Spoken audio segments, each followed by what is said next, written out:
Hey, fool, you and Bob are married, right? Yes. Okay.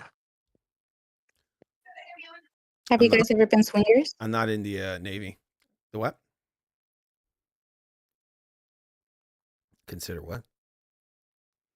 Have you guys ever been swingers? No. Uh. No comment. Very good. Very good. I'm kidding. I've had offers, but you know. What do you mean you have offers? A loyal person. Extremely attractive person. Wow. Who was the other AI image of the girl with the guitar? Is that supposed to be Bob? No, that's not Bob. No. Oh, okay. That's an actual person, but I manipulated it. Okay. Yeah. The Foobot's not real. And that's not exactly what I look like. The AI does weird stuff to faces. I don't know what it is, but you just got to go along with it. Once you funnel stuff through there, it gets wacky. It's like what? I don't look like that. Look what the AI made me. Look at my avatar. Yeah, it's crazy. I know. You took my ninja. You took my effing ninja. The hell? But the black. The what? Yeah. That's like the black RoboCop or something. Yeah. I'm not that. It's a cool looking robot. I guess gonna be honest. Oh, that's Robo Nigga. Oh. That's messed up. That's real, nigga. That's real, nigga. Man, that's pretty creepy. Imagine that stalking you all day and night. Pretty creepy. Isn't that pretty creepy? That's what I'm gonna do in that uniform. Start stalking. It's gonna come for you. It's coming to get you. That's the silencers. They're like robot ninjas. Like that's how it sounds when it shoots. Right, it goes.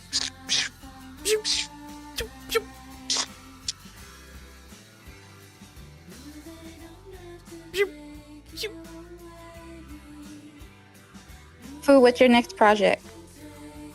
Oh, I don't know. Are you going to work with AI still? What, music? Well, I'm not Anything done. with the AI. I'm not done with that music thing I'm doing there. I'm probably just, if I'm going to put out more music after this, it's going to be like, without any kind of AI stuff. If I put it on the page, on the Food TV page. Yeah. This is just kind of like it's something I'm messing around with right now. Mm-hmm. The what? You know what I seen, but I thought was interesting? What? So they do like whatever song like an artist has, they'll just do it like blues version of it. A blues version? Like Well, this chick is going crazy. You hear this chick? He's starting to cry in public. Oh my gosh. Did she put like some type of spell on him, or like she put him in? He's got to have some kind of. Grab him by the balls. Need some psych medication or something.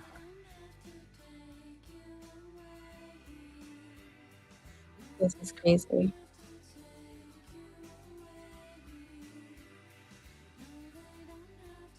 Oh boy. Close your eyes, Flag.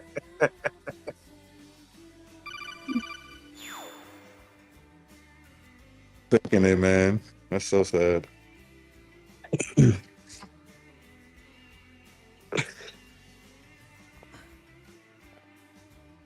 She looks evil. Watch her be like, I'm bored. I'm pregnant. Watch her be like, I'm pregnant. You're stupid as fuck. Recognize her that one many times. right when he's about to leave her, right? She's with the child, you know what I mean? No, she's like, right after you finish, right? Right after you finish, she's like, and that was supposed to be breakup sex. Oh, I'm pregnant. Oh, God. She's like, oh, I'm pregnant. You're like, we just finished. What do you mean you're pregnant? I can already feel it. I can feel it. Oh, no, come on now. Bitch is crazy. She's saying that already. Some chick did a YouTube video saying that to her with a guy. He's like, I've never nutted in you. How can you be pregnant? She's like, that one time you were drunk? He's like, nope.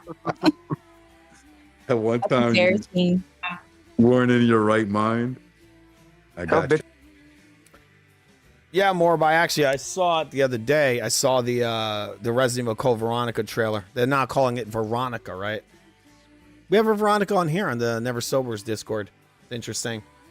All right, I'm going to talk a little bit about this. This is a very late night edition of Expert Panel, guys. Remember to subscribe. All right, just getting into this. Ain't going to be too much of a long show. Just wanted to knock this out real quick. All right, guys. All right, I got to zoom this in. This is very much not zoomed in. Okay, 1 second. Actually, I got to remove the bottom. There's some interesting stuff going on. One moment, guys. Okay. There's you see that bar, that toolbar at the bottom. I want to remove that because that's just irritates the hell out of me. All right, it's just Windows. Shit, it's got glitches. It really does. A lot of times I turn that shit off. Most times, actually every time I turn that off, when I reboot my computer, it like erases these settings. All right, so I'm gonna turn that off real quick. Okay, check my mic one more time. Check, check, check. All right, gonna make sure this is loud enough. Check, check, check, check. Check, check. All right, that's getting way too loud. Check, check, check, check. See if I got my microphone settings. All right, check. All right, anyway, zoom this shit in. All right, so today we had the Xbox showcase. They're showing off some of their new titles. They have a new they're releasing a new like 25-year anniversary Xbox Series X console. It's going to look, it's going to look similar to the Halo console that came out. I think it was a release of possibly the first or second Xbox, not Xbox, sorry. The release of the first or second Halo game. They had a transparent green Xbox.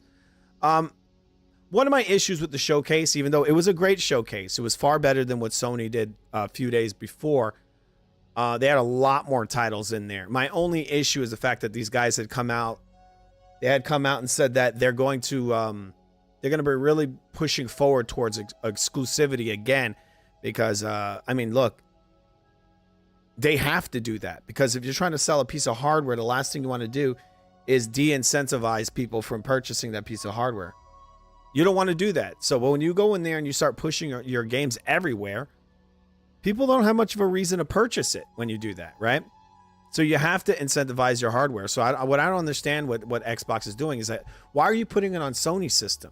If you push your hardware good enough, people are going to buy your hardware over theirs. So why are you going to shoot yourself in the foot and build up Sony's platform by putting your software on their system?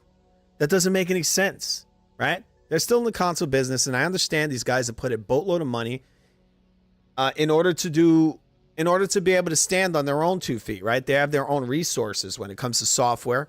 They can sell their own games and make a killing on just their software. But that's not everything. When you sell a console, one of the things you get your money from is third-party licensing fees. It doesn't have to just be you moving your software around, right? You can make money without even having software. But in order to get those third-party licensing fees to make that a really viable option to make a good amount of income for the company, you have to push the hardware. All right. So if you de-incentivize people from purchasing your hardware, you're kind of shooting yourself in the foot. Okay. And I understand their strategy, where I think what I believe their strategy is they're trying to disrupt the market in a big way. They're going to release a hybrid console. And the thing with a hybrid console is that once you do that, you start to lose money on third-party licensing fees. So if people go out and they buy games on another platform outside of your ecosystem, you lose that money, right? And that's why Sony and Nintendo don't allow this kind of thing. But these guys got really deep pockets, and I mean, they've sold a good amount of Xboxes, but they got deep enough pockets and they have enough software where if they go and they do the third-party, sorry guys, it's late. If they go and they allow that to open their ecosystem, people will go to Steam and they'll go to GOG, and they're still going to buy Xbox games on those services. Now, Microsoft has to have to give those guys some money because they carry their games. I think on Steam it's 30%, and some other more of these storefronts. They would probably rather people purchase them through the Xbox store online because they don't have to pay any licensing fees for that, right? Steam, they got to give them 30%. So I'm going to make a wild guess that they're probably going to lower Xbox might actually start lowering prices. They're going to become possibly more competitive with pricing. Check. They might become more competitive with pricing with this new system, because they're going to have to be. in order to compete. Since they've now opened the market, they're going to have to compete with storefronts like Steam and GOG and so on, whoever's holding Xbox games. Because again, they want people to purchase these titles on their storefront. Okay. But with that said, even though I do see something interesting happening with the hybrid console, and I think from what I hear, Sony and Nintendo's not doing this. I think if this catches on and they advertise it correctly, I predict that they're going to become the number one brand again. I mean, they were the number one for a little while there in the, well, can't say number one. They were beating Sony in the, I don't know which gen they call that. What is that? 6th or 7th, you know, the Wii, the 360 and the PS3. They were the number one of the big companies were, you know, unlike Nintendo had a gimmick, but Xbox for a while there was the number one brand. And then Sony at the very end, because Xbox doesn't have a footing in Japan, Sony was able to kind of close the gap at the very end of that generation. But outside of that, I mean, these guys did really well. Second try, they came in there, they were dominating Sony. And you got to keep in mind, Sony was the market leader for 2 generations. 2 generations. All right. So anyway, sorry if I'm all over the place. All right. So Matt Booty explains Xbox's plans for exclusive games going forward. My issue with the press conference was the fact that there was almost no exclusives, right? These guys were pushing for weeks that they're going back to exclusives. And at this press event, they only had 2 exclusives. And again, they had a large collection of really promising titles. I mean, they have Fable in there. They have a new Doom. They have a lot of software in there. They have the new Senua Sacrifice or Senua. I think they're calling it Senua. It's the sequel to Hellblade. They had a lot of stuff in there. And the fact that it was just like PlayStation 5, PlayStation 5, PlayStation 5. That's, if you look at Sony's press events, even if the game is third party, they never show the other companies. Like, why are you doing that? Now, I understand that they want to sell that software, but come on, you're kind of diminishing the value of your console, not the brand, because if the game's great, then the game's great. It actually might drive people towards their next console, right?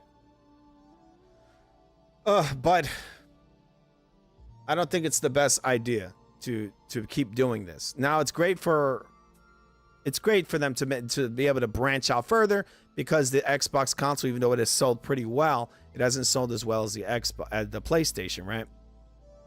It hasn't done that, so they have to branch out to make more money. But they do have the PC market, right? Anyway, wasn't a big fan of that, the fact that they only had 2 exclusives in there. I think if they want to incentivize people to purchase their console, console hardware, then one of the best things to do, obviously, is for them to have exclusives. You got to have exclusives. This is what Netflix has, right? Netflix and everything else.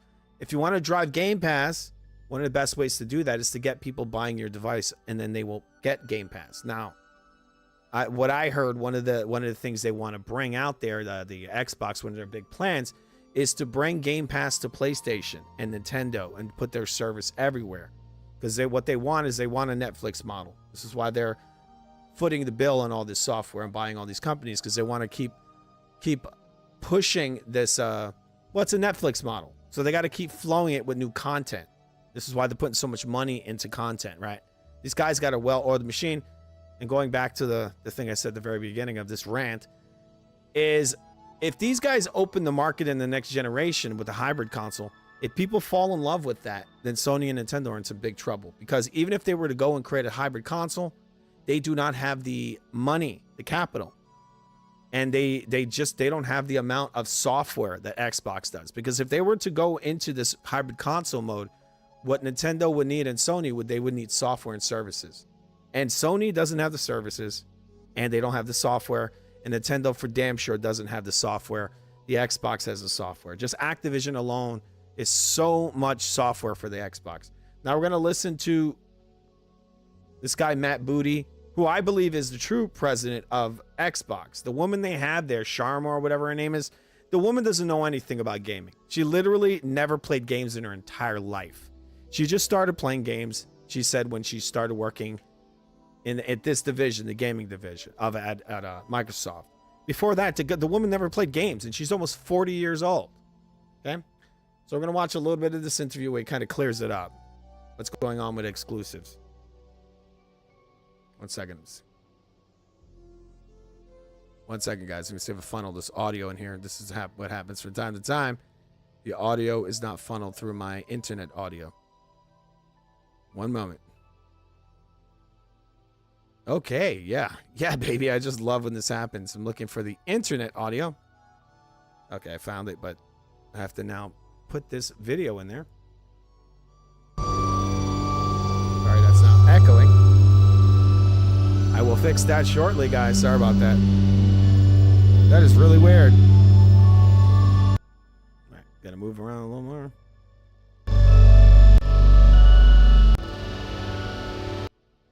Wow, sorry. But yeah, I wanted to start with that. 25th anniversary. Ladies and gentlemen, this is Gamertag Radio. All right. I get to go first All right. because you guys came notes. So I love during the show little moments when it tells me that people get something subtle in the game, like in the Gears trailer, like with the jumping on the top of the coolers, and people get that the covers change. What was something for you in a trailer where you're like, oh, they did this little change, they did a thing? Like there's so many of those moments that like are subtle, but that's my favorite part of watching that show in the room.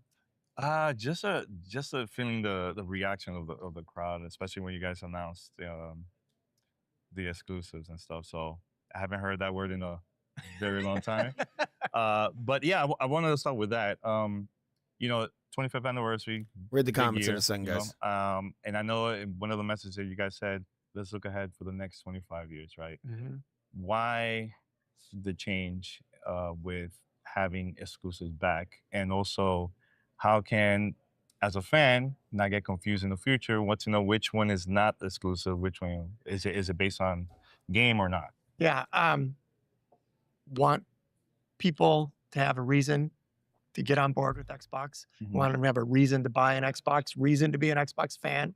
Same time, we want to reward all our players that have been with us for a long time. We know that exclusives are important. That's why we got Gears coming in 2026, Clockwork in 2027. We also want to be clear, our big multiplayer games, live service games are going to continue to be multi-platform. If we've promised something to players already, we're going to make that, we're going to honor that promise, right? And then we're going to really, I think Asha said it, we're going to make the right decision, not the fast decision. We're going to keep thinking about this going forward. And I think you guys know as well as anybody that our principle is when we announce a date, we want to announce the platforms. So it's going to be case by case, but we're going to be clear that when it's got a date, it's got a platform, and you'll know what the choice is going to be. Okay. Now, I will get back to Gears of War E-Day because I think we have a lot to talk about that. But to answer your question, Halo campaign evolved. I'm thinking, all right, you're remaking it. It's Unreal 5. Okay, this is great. But then seeing that actually looked really good. I was looking at the Halo. I'm like, damn, that looks damn good. That Halo, they showed it again. It was kind of weird how they like understated it. So weird. And I think it's a terrible idea to put Halo on PlayStation. That's their one of their big showpiece games, the flagship title. You don't put that on anything. Like in reality, you shouldn't even put that shit on PC. That should be exclusive 100% always to the Xbox brand. That's like Super Mario being on the PlayStation. Like you should on any other system in the Nintendo system. You'd never do that. And I know back in the day, Nintendo put like Zelda on CDI, and I think Mario as well. But you know that was so horrible that no one even remembers it. But you don't put that stuff on a PlayStation. That's your flagship title. That's like the mascot of Xbox. those prequel levels. You don't take that and put that on anything. Like that's to me that's such a bad thing to do. But the thing is that Sony's so weak when it comes to many different genres that if they were to put Halo on there, it might become a massive hit. You know, then they'd have it on 2 platforms where it's big. Because some of those Sony guys, believe it or not, never played Halo. Like Sony's got a good chunk of the gaming community.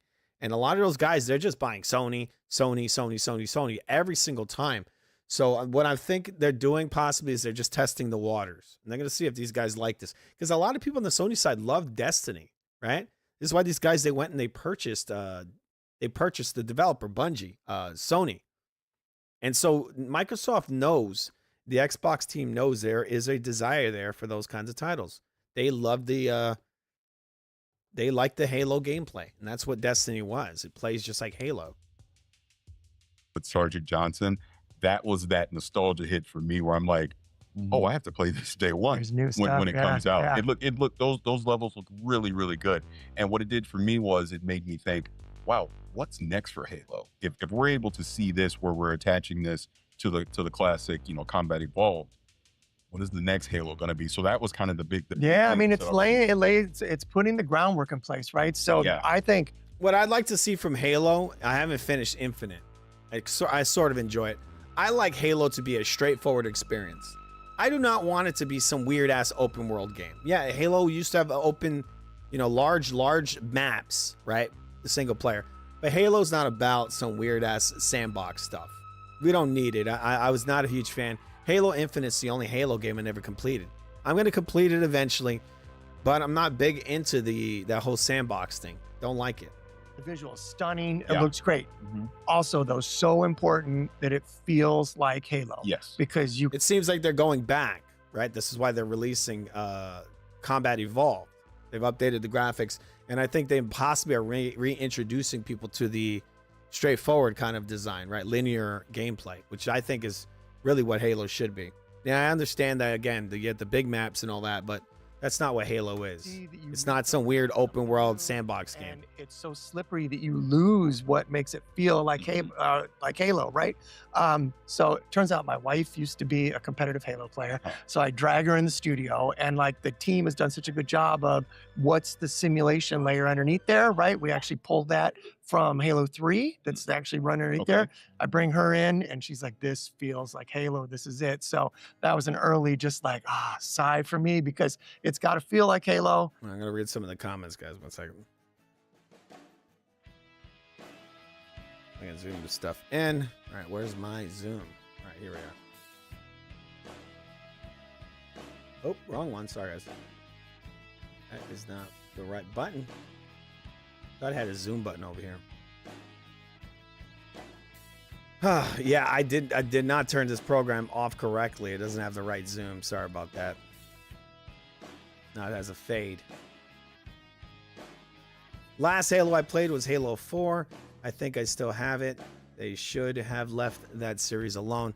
I actually really enjoyed Halo 4. And I mean, I'm a person that's been playing Halo from the very beginning, from Halo 1 onward. I liked Halo 4. I thought it was really good. E-Day looks like it might be... I don't see there's any more to that text there. It might be good. Yeah, I think it looks great. It does. It looks... the one thing that's kind of odd is how chunky the characters look. It reminds me of like something. It's one Warhammer. That's what it reminds me of. Like the characters look massive. I don't think Halo Gears characters ever looked that big. Another thing I find kind of, we're gonna watch a little bit of that video from today, the reveal of it. There's just something weird about the fact that they're supposed to be really heavy, and then you see them jumping and climbing. Like even though it looks good, and I like the fact that you run and then you hit the car and it gets dents in it, which is a cool little detail. It makes the characters look weighty.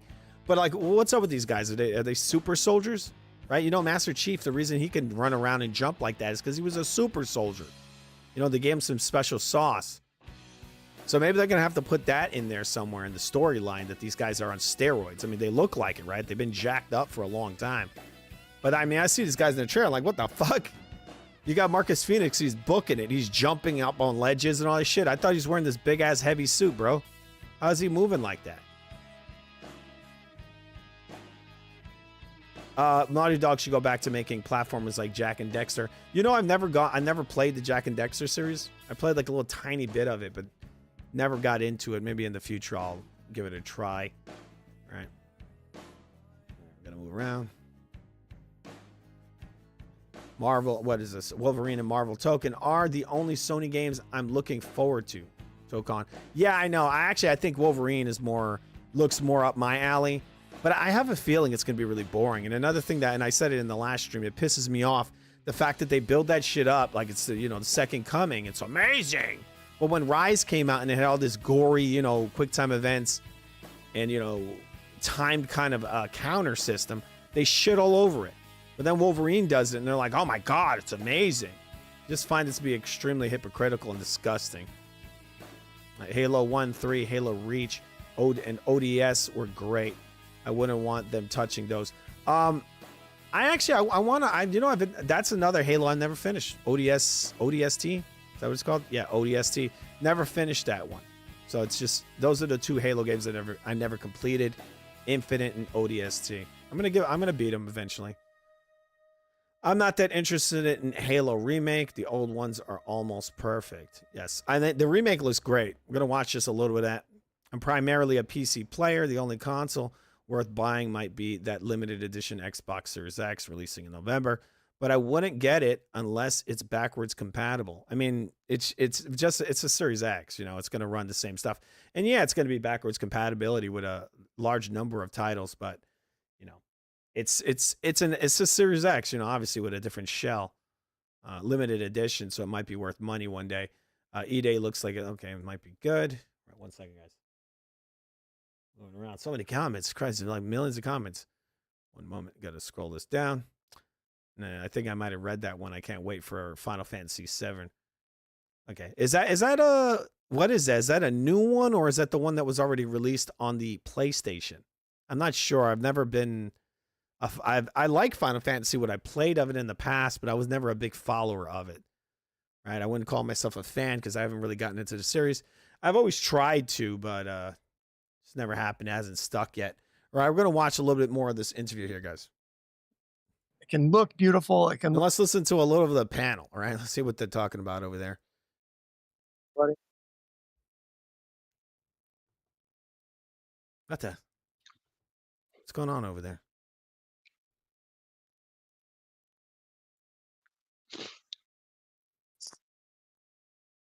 All right, so I guess I don't know. Maybe My boy's fucked. 1 second, guys. 1 second. One effing second. All right. Okay. Discord. All right. So what the guys are doing is they're watching a movie in the panel. All right. We're gonna watch a little more of this interview. What's up with those hands? Wait. I gotta zoom into this. 1 second, guys. Is this? Oh, sorry. It fades so slowly. It's so irritating. Let's see if I can change that real quick. Transition. Fade. Is irritating. I'll do a cut. Let's do a cut. All right. So look, was this like Mason confirmed? Like, what you really got to do that hand gesture? What are you, a fucking Mason? This cornball guy, this cornball guy. I seen his name online. It's like 696, something like that. Some weird ass shit. It's just, look, if you turn one of that 9 up the other direction, it becomes 666. He's probably some weird ass Mason or something. You see, that's why he's doing this stupid ass shit with his hands. Who the fuck puts their hands like that? Other than some weird ass person who's like part of a cult. Say that, but it's got to feel like Halo, and that's part of like that's the fucking hand gesture you see Trump do. Dudes are cheesy. Building the foundation as we go forward and really look forward to what's next for Halo. Yeah. This being the 25th year for Xbox and Halo. Yeah. I mean, to see that, I mean, they really synergize together. And I'll let you go in a second, Danny. I have to say this. So I have been waiting 20 years to see Emergence Day and to finally see it realized. So that was the other moment to see Dom and Marcus in street clothes, on boots on the ground. I go, this is what I've wanted. I've always wanted this. And then all right. Thanks a lot there, man. Thanks a lot, Dark. Yes. I mean, more. It's a new game. Yeah. E-Day looks like it might be good. I already read that. Yeah. Couple that with the Dev Direct, where you really deep dive into what the coalition's been doing to create this game. It's phenomenal. I mean, is there anything additional you can add? I'm just right with you, right? Like early on, I love that studio. I have the great privilege of spending a lot of time with them. This is really the first game that studio as it exists today has shipped. There's been, just great leadership being built up there. And I call it, I mean, they make fun of it, but I'm like Dom in street clothes. It's like, there's something that just hits with that where it's that life before, it's that sense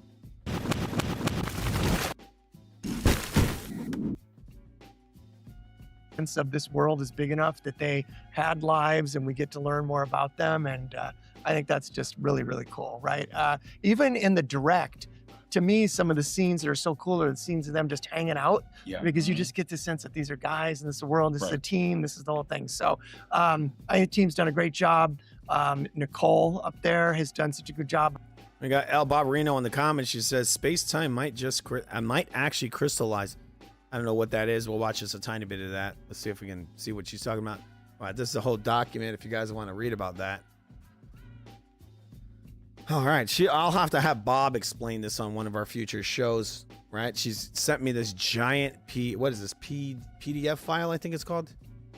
All right, so she sent that out there. We salute you, Bob. That's my Bob over there, guys. We salute Bob. She will be back soon. We're going to be doing a new episode of Duping Delight. She's going to come back for that. And she's going to be back for the Foo Sports and many of the other shows on here. She's a little busy, but we're setting it up. We've been planning for her return. When she's not busy, she will be back. That's the beautiful Bob. How to bring that story and those characters forward to modern times. So can't wait for people to play it. I can't. October 6th, I will be. Yeah, I know we're going to wrap it up now, but I'm very proud of you guys. I think that was a great presentation. I can't wait to see what's next for you guys. And thank you for the opportunity. This is the first time you're on a podcast, so hopefully we can do this more in the future. Absolutely. Yeah, All right, man. Appreciate you guys being there. It's like I said on stage, for our studios and our teams, knowing that people are in there watching, it just means the world. Can I sneak one extra one in? Sorry. You had such a variety of games. It was over 25 games that you showed today. I mean, is this the type of commitment moving forward that Xbox is trying to do? Not only as a publisher, but as a gaming studio. That I think that really is the strength of our portfolio, right? I mean, if you think about games are becoming the foundation of modern entertainment, and entertainment is, just something for everybody. I think it's great that we're able to show a lot of variety in our show, and just there's something. All right, so we've seen it. He laid it out. He pretty much laid it out. They're honoring the commitments they made before, this transition back towards exclusives. And he just kind of laid it out. He says, we're going to go case by case. I think they should make most of their games exclusive. Call of Duty is a big one. Now that in the short term, they might be going, whoa, we didn't move enough hardware to really sell Call of Duty at the usual capacity. But you have to understand, obviously, you're going to make it exclusive, so you drive those consumers to buying your console. That's why you do that. That's why you make a move like that. Even if you lose money on the first one, they're going to come in for the next one, right? This is kind of a silly thing. If you want to be number one, this is what the lady they have now, Sharma, whatever her name is, she was saying how they want to be the number one console in the world. In order to do that, you got to have exclusives. Nintendo has exclusives. And Sony has exclusives. It's only Xbox really that's spreading their stuff out. Now that could help to strengthen their brand, right? You bring it out there, you get them hooked, right? You're like a drug dealer and you give them the drugs, and now they're like, oh shit, I want more of that, right? One example of that is Forza. Forza's actually doing really well on the PlayStation. And so when they go and they pull that back, people are like, oh shit, I want to play more Forza, but they can't. Okay, they can't. Now people...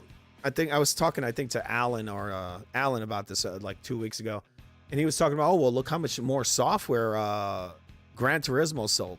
Well, Gran Turismo came out in 2022. Forza is a well-oiled machine. Microsoft can pump out a Forza game every year.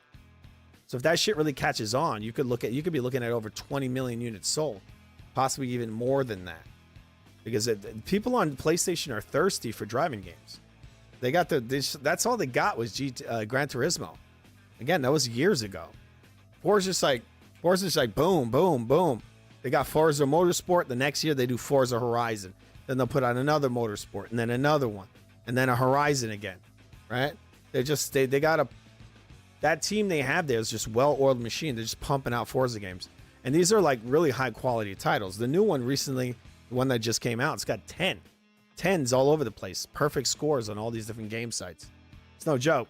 Anyway, here we go. The new president of Xbox. Let's hear a little bit of what she had to say. This is after, I think, their press conference. It has been a wild ride, and I know we're just getting started here. Yeah. I mean, first, let's acknowledge all of the great games. Congratulations to Matt, all the studios, our partners.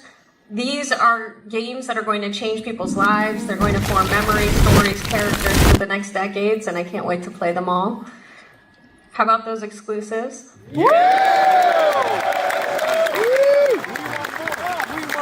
You see, what's sad is the fact that they say they don't want E3, but then this is the most like excitement you hear. Like, it's awesome if you play videos, but we want to hear that raw reactions from the fans. This is one of the things that E3 was.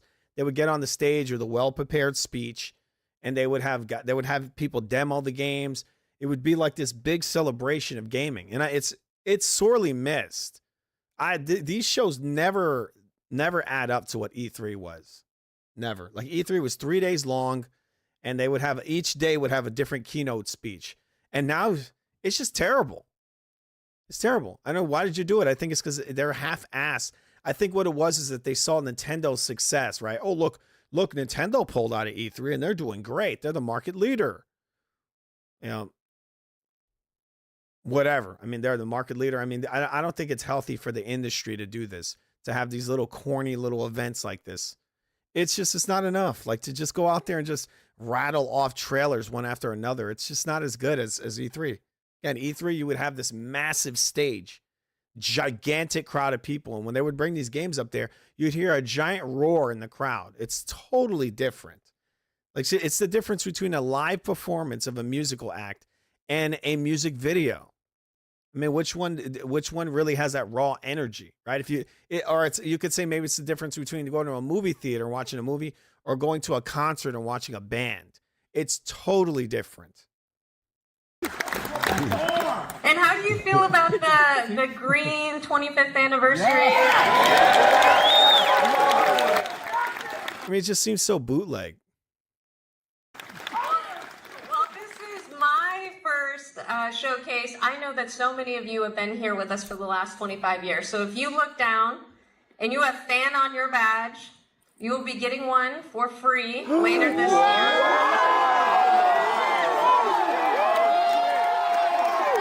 Baby, I'm a fan. Yeah. Can I get one, please? No. You got to be a media person. You're getting one for free. Yeah.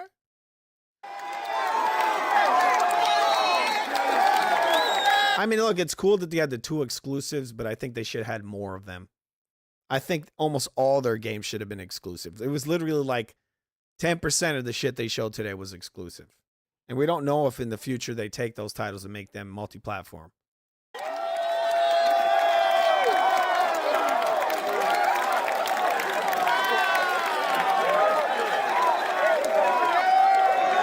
Hey, awesome. Yes, free stuff. Sorry, guys. That's not supposed to be there. Sorry. That's annoying. Yeah, I was supposed to do this. Hopefully it's fixed, I guess. Yes, it's fixed. All right, so there you go. That's whatever Sharma. It's kind of fake. She came up there. She literally doesn't play video games. At one point, she's like, "I can't wait to play that game." You can't wait to play games? You don't even play games. Let's see a little bit of that. We're not going to watch the whole thing. It's a tiny bit because I missed that one detail. A wild ride, and I know we're just getting started here. Yeah. One more time. First, let's acknowledge all of the great games. Congratulations to Matt. All the studios are partners. These are games that are going to change people's lives. They're going to form memories, stories, characters for the next decades, and I can't wait to play them all. I can't wait to play them all. I can't wait to play them all. She doesn't even like video games. So I'm saying super fake. How about those exclusives? Yeah. How about those exclusives?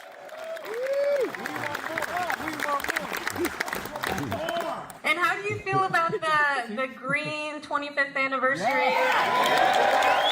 How about those exclusives? I can't wait to play them. But I don't play games, but I can't wait to play them. For the next decades, and I can't wait to play them all. How about those exclusives? I like how she looks down when she says that. Again, this shit is like, it's not even like a prepared speech. It just seems so amateurish for a company that's worth like over $1 trillion. Characters for the next decades, and I can't wait to play them all. How about those exclusives? All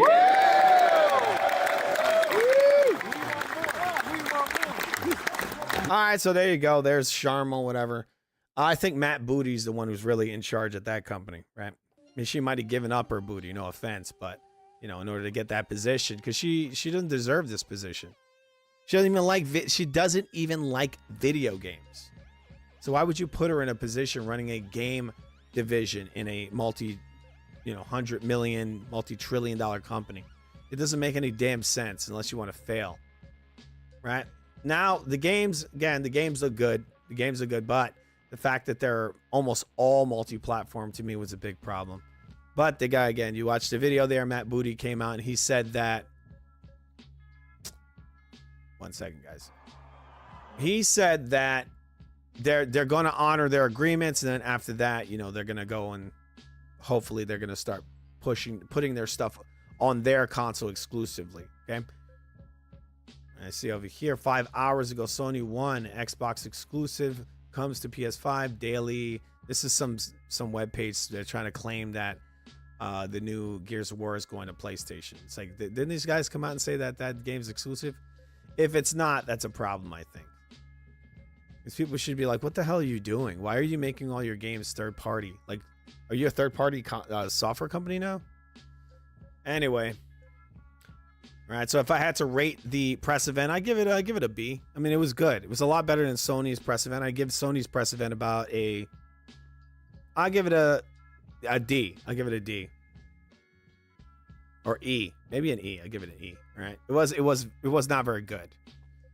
All right. All they had was this looks like an expansion, like a it looked to be like a God of War expansion for Ragnarok, and then they had what? What else? Wolverine, you know, a game that's been in development forever, right? It looked okay, looked pretty good, but that's all they got. There was nothing really else, nothing else there, really. All right, 1 second, guys. We're gonna watch some of that E-Day. All right. You can see some of this press event. 1 second, guys. We're in an advertisement right now. Remember to subscribe to The Real Food TV, the greatest channel on demand. You're watching Expert Panel, a very single expert edition. It's only me right now. All right. We're going to watch a little bit of this Gears of War build-up they had. All right, guys. We'll watch this in full screen.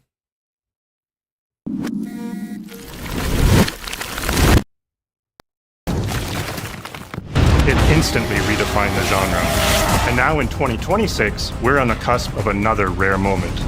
A chance to honor where we've been, celebrate with our fans, and where we've been, lay the foundation for where Gears is going next. To get there, we're taking it all the way back to the day the world changed and the fight began, Emergence Day.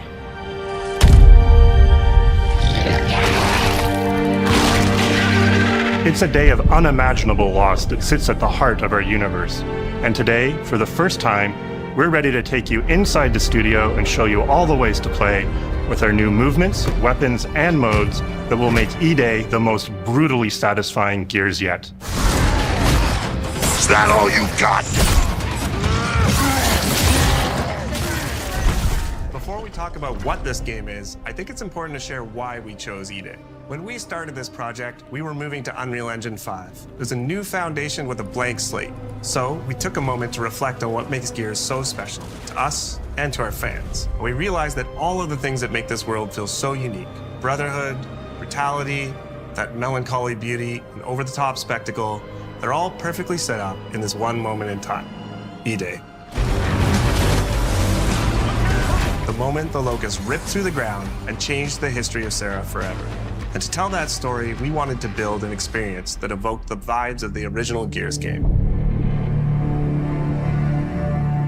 So we started with this one still from the Mad World trailer.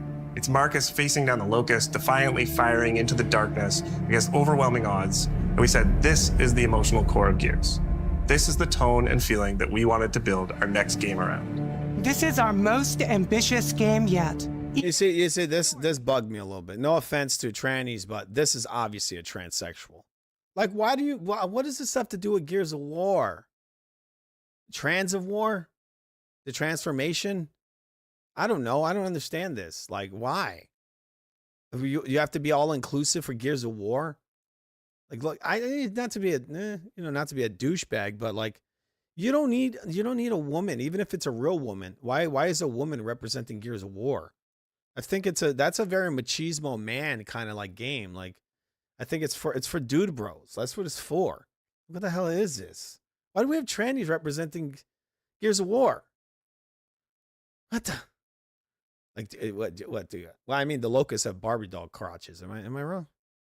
we haven't been able to tell before because we didn't have the technology to do it. We finally have the tools to reimagine the Gears world at a... Yeah, look, somebody already put it in the comments. Exactly, man. Look at this. I'm telling you, like, why do you have to do that? All this stupid shit. Really? Yeah, I knew it, man. Yeah. They put a tranny in there. And he looks even worse as a tranny. Right? He looked more like a woman on the left. Dude, come on, dude. You need to spend more money for your transition. What the hell? You look at what a locust. I'm kidding, but it's not a very good transition. Just got to be honest. Sorry. I mean, if we had to rate your transition, I don't want to be a jerk, but out of 10, it's got to be about a 3. And that's being generous, possibly. Unprecedented level of detail. That voice is not believable. What the hell's going on? Did they put something in the water or something? Why is everyone becoming a tranny now? And what's going to be next? Arnold Schwarzenegger as a tranny? We're pushing Gears to new heights with the densest, most detailed world we've ever created. With seamless, large-scale environments. It's even worse from up here. The game looks amazing. It really does. The thing is with this title is that what we've been seeing on these consoles for the last like 5-6 years on PlayStation and Xbox are last-gen games. Like Gears of War 5 that came out, obviously before 6. That game was built for an Xbox One.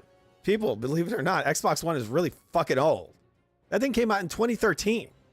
2013 it's been a little while. It's been a long while. That engine was built for a system and is pretty old. Okay, so this one here is built for I think Unreal Engine 5 or 6. I think it's 5, right? Am I wrong? Might be 6. I get them confused. This is the new Unreal Engine. This is the one that you saw the something Matrix. They put out a little demo of the Matrix a couple of years ago, and it showed off how amazing this tech is. This tech has not been used much. So for the first time, this is the true next generation Gears of War. We waited a while, but it's finally coming, and it's going to be here in October, all right? All right, somebody sent me a picture. What did I tell you about MS being just as retarded as Sony? All right. Yeah, exactly. I actually pointed that out earlier. But I mean, you got to understand, man, these are supposed to be military bitches, right? No offense, ladies. It makes sense that they would be all jacked like that, right? But yeah, they do look like trannies. I'm going to show you guys this real quick. Alan sent this. Yeah, I mean, that is kind of wokeism in there, right? But they're trying to represent a group.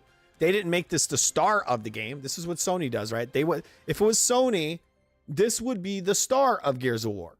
These characters here would be, those would be the ones you're playing as, right? But yes, again, there are military women that are like that. You know, they're lesbians or whatever, or maybe they're like extreme tomboys who look like masculine in a way, right? It does happen. But once again, they're not the stars of this story. But yeah, I agree. Yeah, they look very manly. This is where the wokeism really comes in. This. Because why would you put this guy in here? Look, we're trying to watch a presentation. They're doing a presentation of Gears of War. So they're detracting from the game, showing Dana Carvey over here, okay? Dana Carvey with the transition. It's not necessary, bro. It's not. It's distracting. We're trying to watch the game. We know in our brains, you know, we're hardwired to know what a woman looks like, okay? We're hardwired to know that. And these people, so you misgendered me. No, we just know. You know, we know at a base level.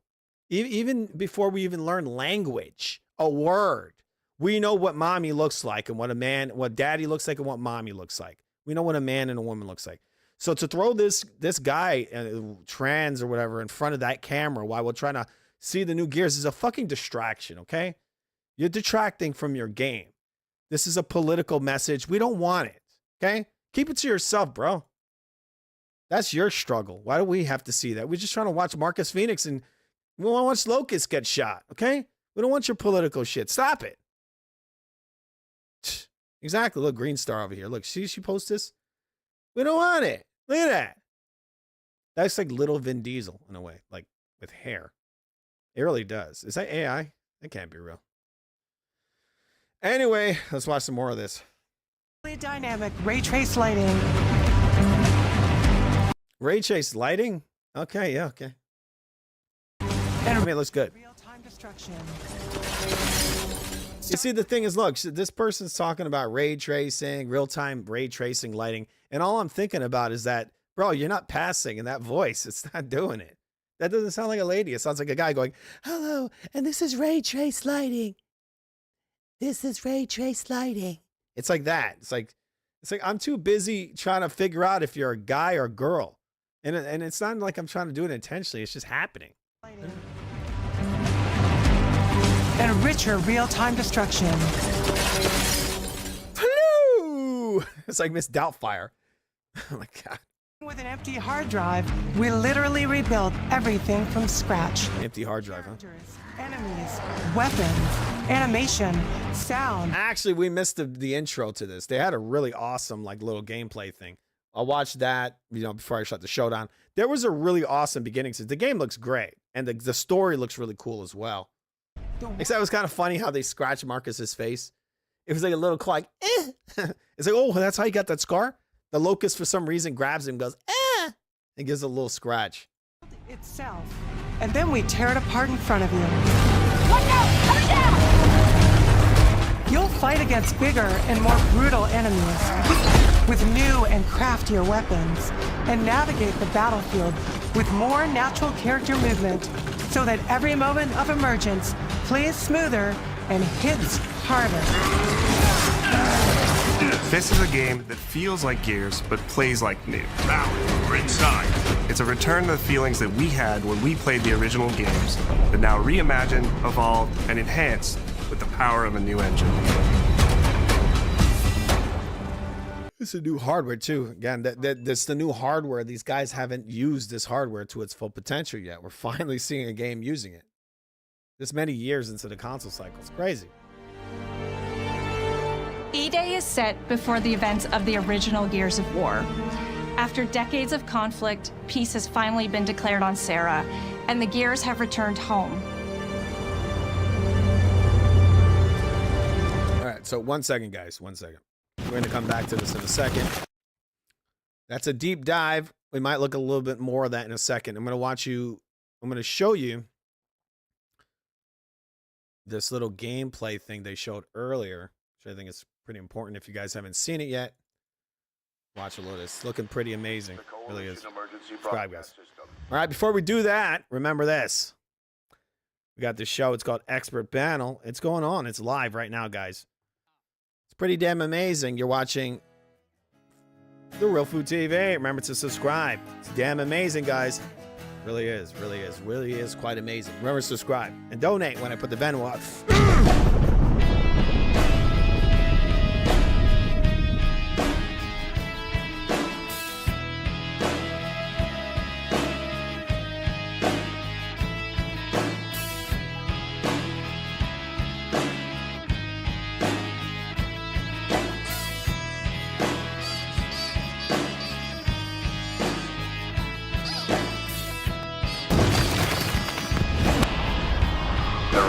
Of multiple tremors causing minor damage across Kelowna. Stay sharp. Don't let them surround you. There should be more guns in the trunk. Here, strap these on. Kind of reminds me of the first scene in Last of Us. Last of Us, the first game. Reminds me of that first scene where he's running with his daughter and there's all the zombies and the airplane comes and crashes down. It looks very similar. But believe it or not, Last of Us stole almost everything it has from Gears of War. Almost everything. Like the set, the way it looks, some certain aspects of the story, the kind of team thing they got going on, this chemistry between these characters, like, and they're on this journey together from point A to point B. In Gears of War, it's like, oh, the resonator, we got to go here. It's, I guess, in some ways similar, like Lord of the Rings. But Gears of War had that way before Last of Us. Also, if you go to the online, like almost a carbon copy, Last of Us, the whole thing. If they even have the kills in there in Last of Us, online where you can finish guys like Mortal Kombat style, they took so much stuff from Gears of War. Gears of War is probably one of the greatest video game series ever. It really is, and the first one really, it's extremely influential. Right. Yeah, it's about 2 blocks up ahead. Okay. Shoot, move, and watch for civilians.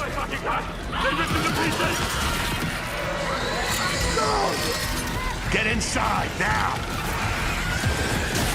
Who's got that bandana on, huh? Ground's opening.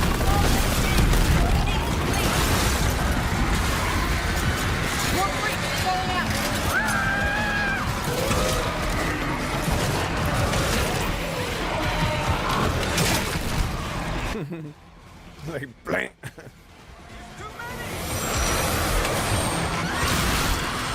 Henry, where are you?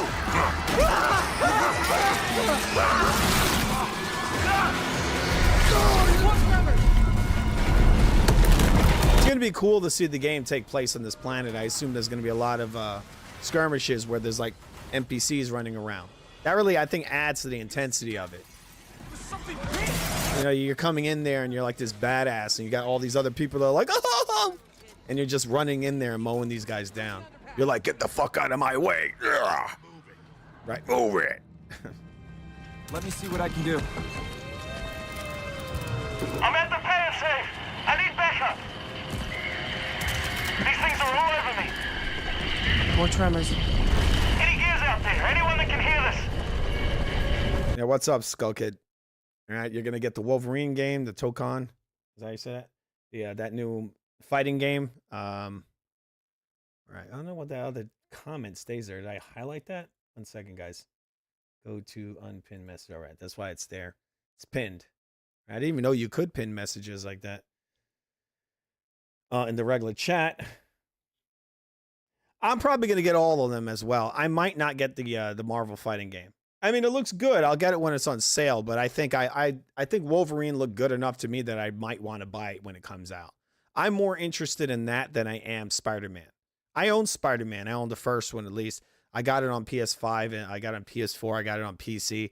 Haven't gotten around to playing it yet, but that Wolverine looks more interesting just because it's gory. It seems got a more gritty story. I like that kind of stuff more, I feel like.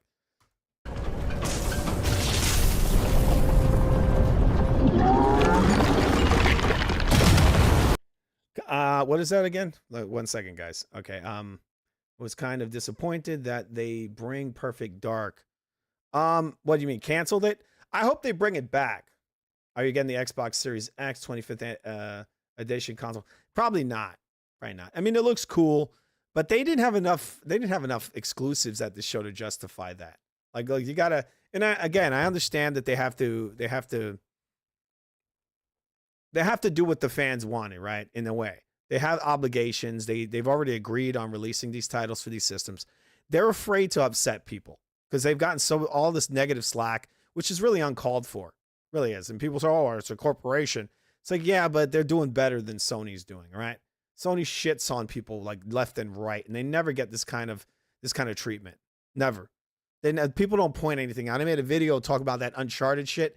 These guys put out an Uncharted. What was it? What did they call it? They put out the Uncharted when the PS5 came out, right? They fucking pulled the online out of it. They released Uncharted 4 on the PS5 and took the online out. And then they said, oh, well, but it's got 4K and 120 frames. Yeah, 120 frames, but it doesn't go online. It doesn't go online. So now I could play the single player at 120 frames. Why did you pull the fucking online out? Like, it doesn't make any sense. And all it is that they put out is just a patch. It's just a patch PS4 game. That's all it is. Like, you motherfuckers are disgusting. Why couldn't they just take that patch and put it on the already existing PS4 version? Right? I already own the PS4 version. So in order to get 4K on that title, and it's not even true 4K, they lied. PS5 isn't the most powerful console. It isn't. The Series X is significantly more powerful. And so this thing, it didn't even do true 4K. And I think the only way it did 4K is at 30 frames. Awesome. Awesome. Thank you a lot, Sony. 30 frames. So they do this, and then they put no fucking online in there. They just, again, these guys are so anti-consumer. If that was Xbox, people would have shit on them all day. They made it where, oh, well, if you want to play the online, you got to own the PS4 version. And if you want the 4K, you got to get the PS5 version.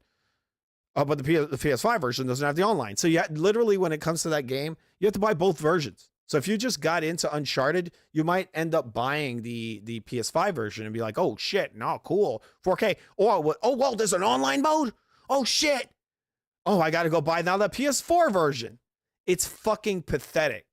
And for people to not point that out, it boggles my mind to say that this other company's shit, but this other piece of shit company, Sony, who's ripping features out, is the better company. It doesn't make sense. And that's just one example of what these motherfuckers do. I told Alan earlier, there's this, I'll show you the control real quick. There's a PS4 controller. This is called the Vantage controller. This one just came out, this is $200, PS4 controller. Shit doesn't work in a PS5. It only works on PS4 games, and I don't even know if it does, because I plug it in and it doesn't fucking work in my PS5. Right? It doesn't work. That is a $200 controller for the PS4. Doesn't work. Right? Show you this. Show you this. This here is a Xbox Elite controller. These, when they came out, they were around $200 or $150. I have a couple of them. I have the first version and the second one.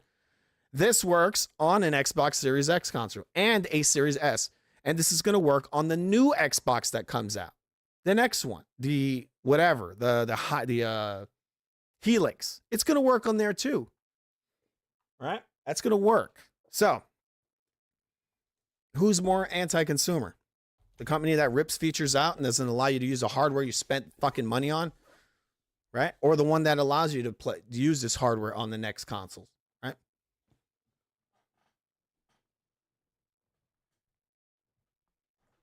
And it's not just that, people. This too. Like this one here, believe it or not, this controller here, this is the new Steam controller that just came out. Guess what console this works on? It works on the new Xbox, on the Helix. Guess what console it doesn't work on? The new PlayStation. Okay? So they're not very pro-consumer, and so I say it. The guy's fucking just kind of trash. Kind of trash. All right? So yeah, I'm probably not going to get that. Didn't bring it back. My bad, foo. What do you mean didn't bring it back? Oh, you're talking about the... Okay. All right. I rate the Xbox Showcase as solid 8. Yes, it was good. It was good. My biggest gripe with it is the fact that they only had 2 exclusives, but for the 1,000th time, that's because they've made agreements and they're not trying to ruffle any feathers right now. What I predict they're gonna do, and hopefully they do this, is after they release these and they get people on the chain, right, on the hook, they get them on the hook, then they say shoot, and they pull them right back. Oh, you like that Halo Combat Evolved? Pew, and they pull them right back. From what I heard, they're not just going to do Halo 1. They're going to do more. They're going to do Halo. I've heard it's going to be Halo 2 and 3. Like, you already done 2. Maybe they're just going to add because it's the same engine, right? So they probably got that in their pocket. Halo 3 needs the upgrade. Halo 3 and ODST and Halo Reach would benefit in a big way from this. Upgrades.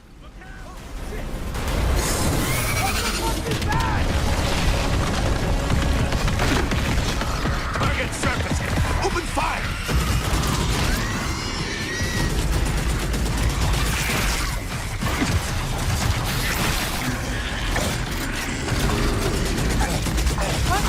All right, so that you see there is the new cover. You can now get even lower when it comes to the cover system. These are goddamn breach points. You can slide now, obviously. That's a new thing they've added to it.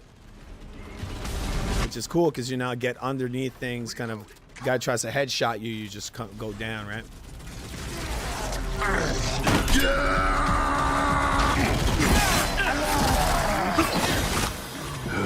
All right. That gear said they're stuck in the pay and save. Which way? It's on the other side of those apartments. At least that thing carved us a shortcut. It's got kind of a slight more sense of realism. Like, it looks a little bit less cartoony than the previous games. But the devs, they came out and they said they didn't want to go too far from the art style. They wanted it to still be in like a, kind of a exaggerated, almost kind of like caricature thing going on, right? It's sort of cartoony, you could say. They're not going for photorealism. That's not what they want. Bugger! Come on then!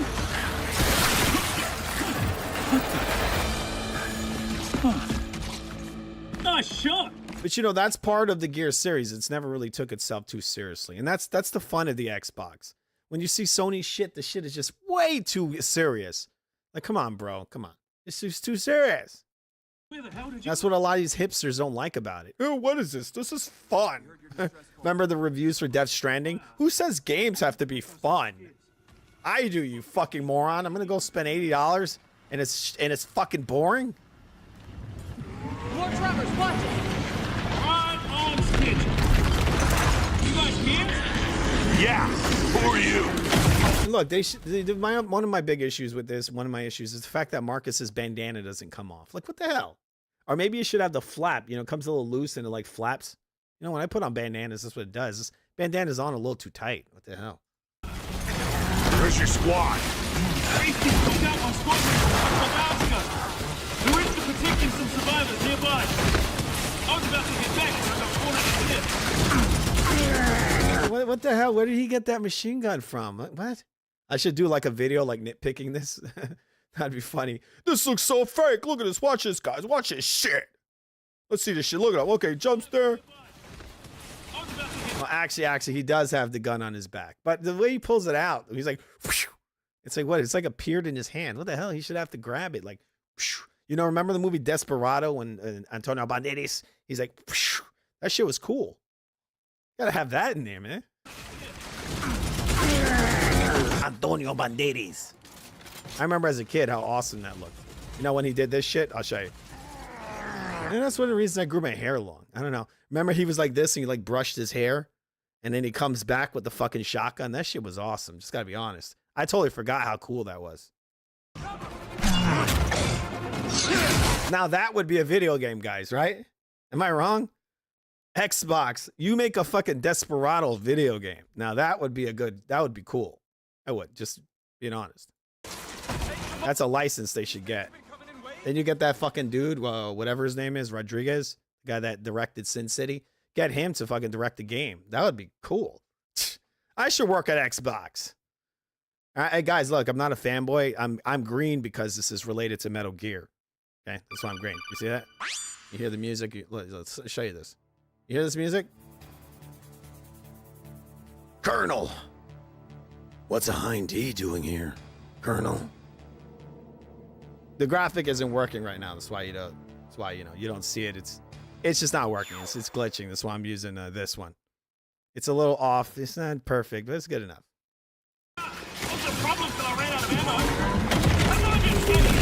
We got Veronica in there. What's up, Veronica? More.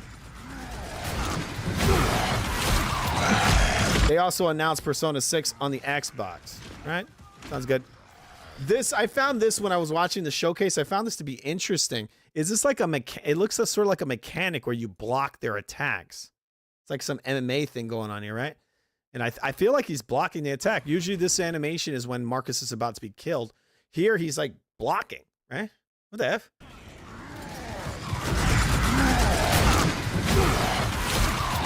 See, it's on top of him. Look, he's like boom, boom. He's blocking, he's pushing. This is like what is this, like EA UFC? He stabbed him with the fucking knife. Two knives. Wow. Getting him from both ends. Okay.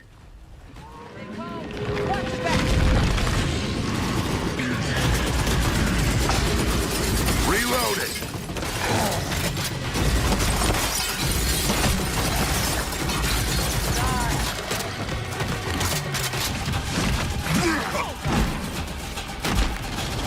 So different for the series. It almost reminds me of Uncharted, you know, him jumping around on shit.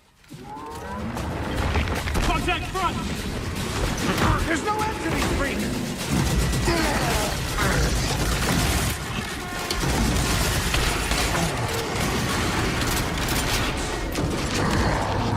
Pick 'em off! On your right, I got it!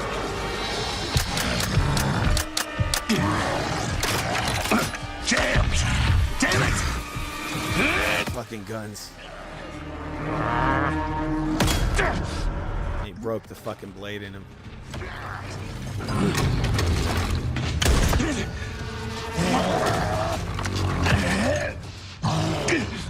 Animation was great.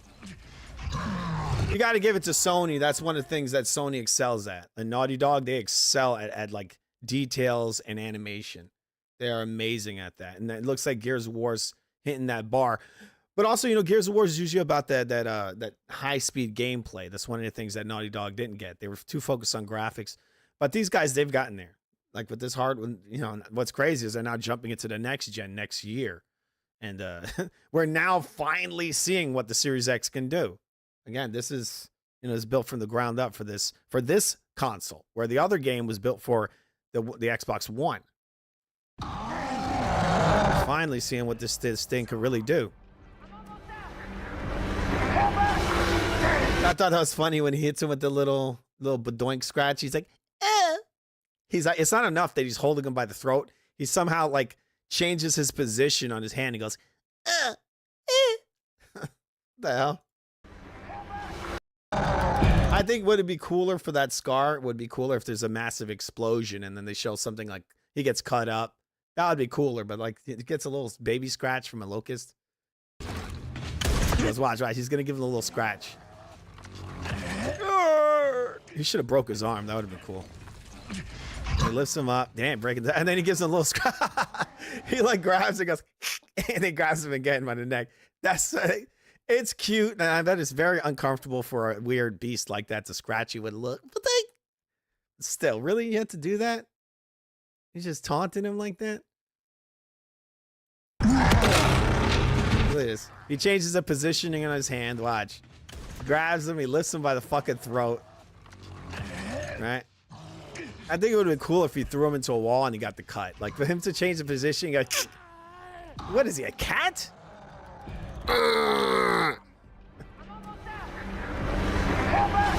It's like a cat when a cat would do that to you, right?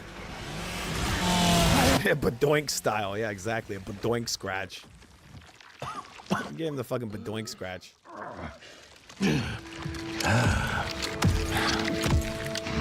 Our roads converge again. The Dawn? Marcus Phoenix.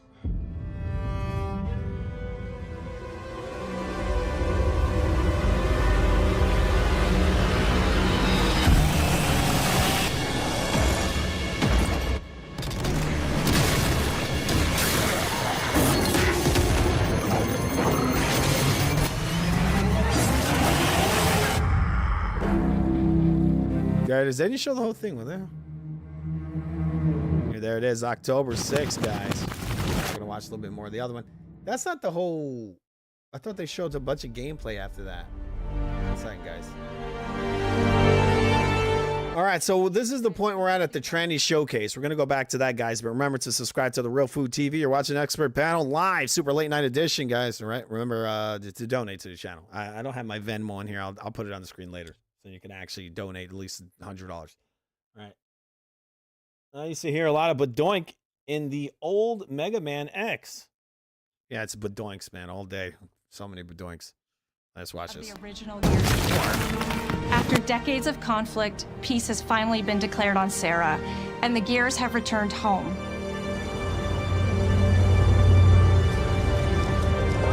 I don't know what it is. It's just weird. It's just something kind of gay about Marcus and Dom, their relationship. Is that what this is going to turn into? Oh, no, it can't turn into that because Dom's dead. Maybe they'll show off what happened before. Marcus Hopefully they have his relationship with the JD's mom. I don't know when that happened. You know that Marcus Phoenix has a son, right? Maybe that was after the events in Gears of War 1. I don't know. He just popped up out of nowhere. He has a son.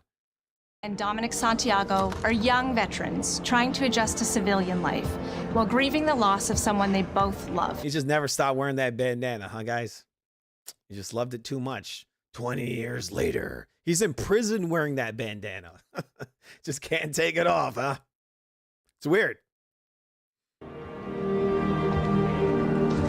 Carl He's in fucking prison wearing that Dom's bandana. older brother. Can't separate him from that. Best friend. You know what they should have done? They should have added some like sentimental value to that bandana. It's like, that was my mom's bandana.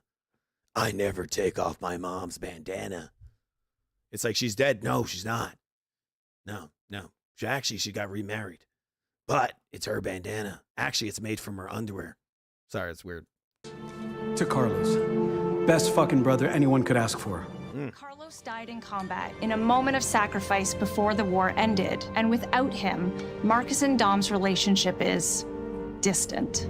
The emotion from our refinery kept power. With the world just barely on the cusp of peace and our characters coming to terms with their new reality, the Locusts emerge and change everything. The Coalition Emergency Broadcast System. There are reports of multiple tremors causing minor damage across Kelowna. Strap these up. E-Day tells not one, but two origin stories. The start of this world falling apart and a brotherhood coming together. And over the course of 3 intense days, you'll see how loss reshapes this world and our characters, beginning with a night of desperate survival in a brand new city.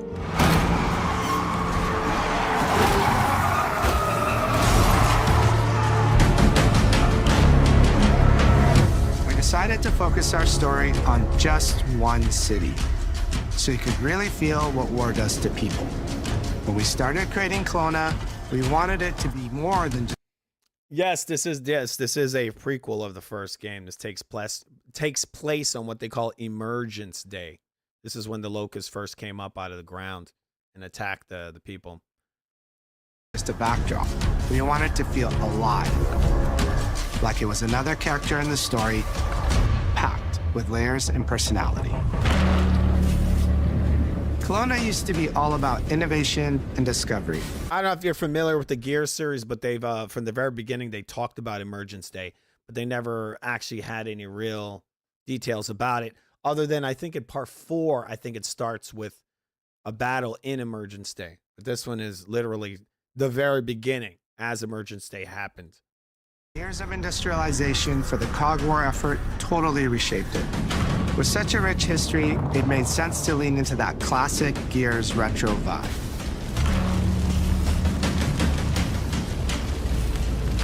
Towering architecture,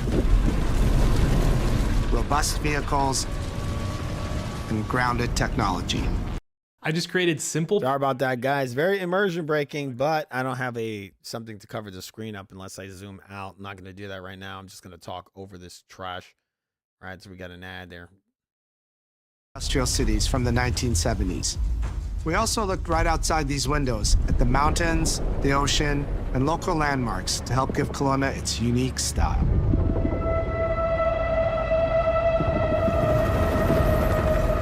As you play the campaign, the city reveals itself through the main districts. The historic center, with its classic Gears architecture in stone and steel. The downtown core, more modern, reshaped by decades of industrial growth. The military airfield, set at the forest edge with shipyards nearby, the refineries, and supporting working-class neighborhoods. I like how chunky he looks. He looks massive, the character. I'm like, what the F? Like, did that character ever look that big in the other games? Like, they made him look huge. He looks great. The game looks fucking amazing. It really does. The ultimate battle. It looks like what it should have looked like a long time ago. Like the amount of detail in that graphics model. Kelowna's density. That looks like what Gears probably always should have looked like. And even though he can run and he's booking it, he still looks heavy. Like, I'm not too big in some of that stuff. Like, unless they should make it like the floor cracks. Because he's supposed to be really heavy. Are basically giant tanks in armor. They slam into cars, weaving through hails of bullets. I think that's really cool. And I think they actually now put dents in the cars when they hit them. You know, that's why they're supposed to hit the wall hard. That's really cool. Because, you know, they're almost wearing like football gear. They're supposed to look like football players. Like, boom. And you can see the dents in the car. That's cool. And we wanted to. They were always really good at that kind of visceral movement in Gears. Where look, he like tackles the cover. Doesn't just get in it. Gears. And we've completely rebuilt the best cover system in the industry. No doubt about it. Uncharted can't hold the fucking handle to it. They tried. They're not as good. To create more complex and organic feeling spaces than ever before. From Sprint, you can now slide, which lets you quickly get under objects, slide around corners, or transition more smoothly into cover from a run. And we added the ability to jump, which really opened up this citywide. See, I don't know how I feel about that. Now, I think they should put a stamina gauge. I think that would be one way to get around that. Because it just doesn't make sense that a guy this fucking heavy. I mean, look, The reason they didn't have a jump is because they're trying to sell the weight of that suit, right? That's why you don't jump in Gears. At the most, you vault over some shit, which was also already too much in a way. That suit's supposed to be ridiculously heavy. You know, look at these big ass feet he got. I got Muppet feet. They're not supposed to be jumping like that, bro. But anyway, I tell these guys, create a stamina system so you can limit the amount of jumping. You can't have just fucking Gears guys leaping back and forth like, come on. That shit should have a stamina. So like, look, imagine you jump and you climb, and now you have to wait a second. You gotta do something to make it feel weighty. A mix of unique enemy combinations. You gotta sell the weight of the suit, man. It's important. And your ability to read and move through the arena. But now you have more choice than ever, and we get these peaks of almost action moves. Why would he throw a grenade and then jump over? I don't get it. You can throw yourself off a balcony, land next to your buddy and revive him, scramble through cover, slide under a truck, and hit safety on the other side. We get these amazing Gears playgrounds, small and large, where all these elements come together, and the city is filled with them. Our missions move across the city, from linear fights in narrow streets and alleys to more open districts, where you have access to entire neighborhoods. Now you have strategic choices. Do you take the enemy head on? Do you flank them from a side entrance? Or do you climb up to the balcony across the street and take them all out with your long shot? It's up. All right, so they now have more options. If you're playing co-op with your friends, well, then you can try all three at the same time. Taking your own path reveals small stories from the city. Survivors trapped in an apartment. There's a civilian in that building. 4th floor. A Raven crashed in the distance. A group of Gears readying an ambush.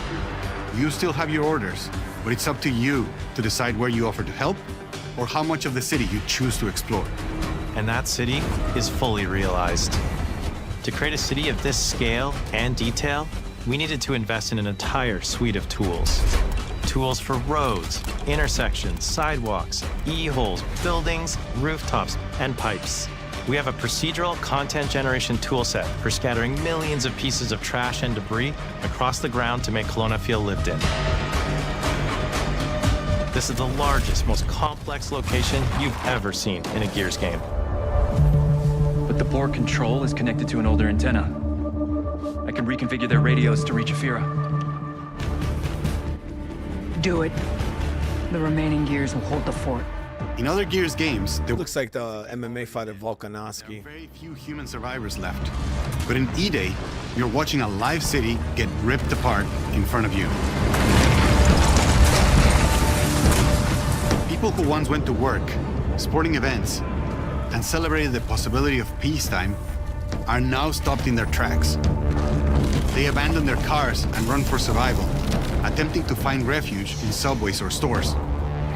A glimpse of a child's toy or dinner left uneaten are reminders of what's been lost and the horror of what the locusts have unleashed.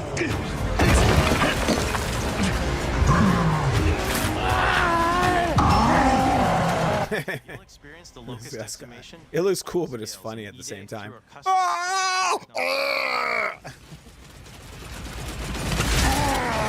E-holes are back, unleashing waves of E-holes. Well, that's pretty sexual. Sorry. As a game design element, getting to use e-holes again as a spawn mechanic is brilliant. Locusts can come out of the ground anywhere. You can toss a grenade and close them up. Just adds this great tactical layer to encounters. But you'll also encounter massive sinkholes that'll pull down vehicles and entire buildings. And no amount of detail is too small, as micro-destruction goes beyond what we've ever done before with chippable cover across a range of materials. Chippable cover. Your impact is real, visceral, and leaves a mark on the world. Destroyed Beauty has long been a visual pillar of Gears of War, and we finally get to show the before, making the after hit that much harder. You'll recognize a neighborhood that was once intact is now completely destroyed. You'll walk through city streets filled with smoke and fire, and it feels completely different from how you first experienced it.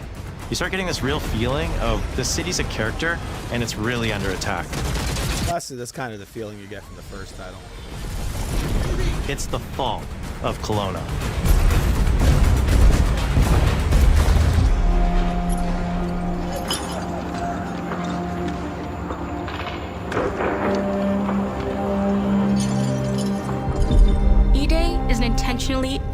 story. There's this colossal event going on in the plot. Is that I was watching this? I'm like, is that another tranny? Like, I got some big ass hands, bro. And This one's more passing. I got to give it to him or her. I don't know. It just looks sort of like a guy. they go on. Big hands. We get to explore themes of burden, of loss, and of loyalty. The whole world of Gears is about characters. It's the nightmarish monsters from below versus the soldiers that hold the line in a war for survival. You okay? No way this is real. It's pretty fucking real to me. On your feet. This was our opportunity to focus on what makes Gears characters so special and what makes our enemies so iconic.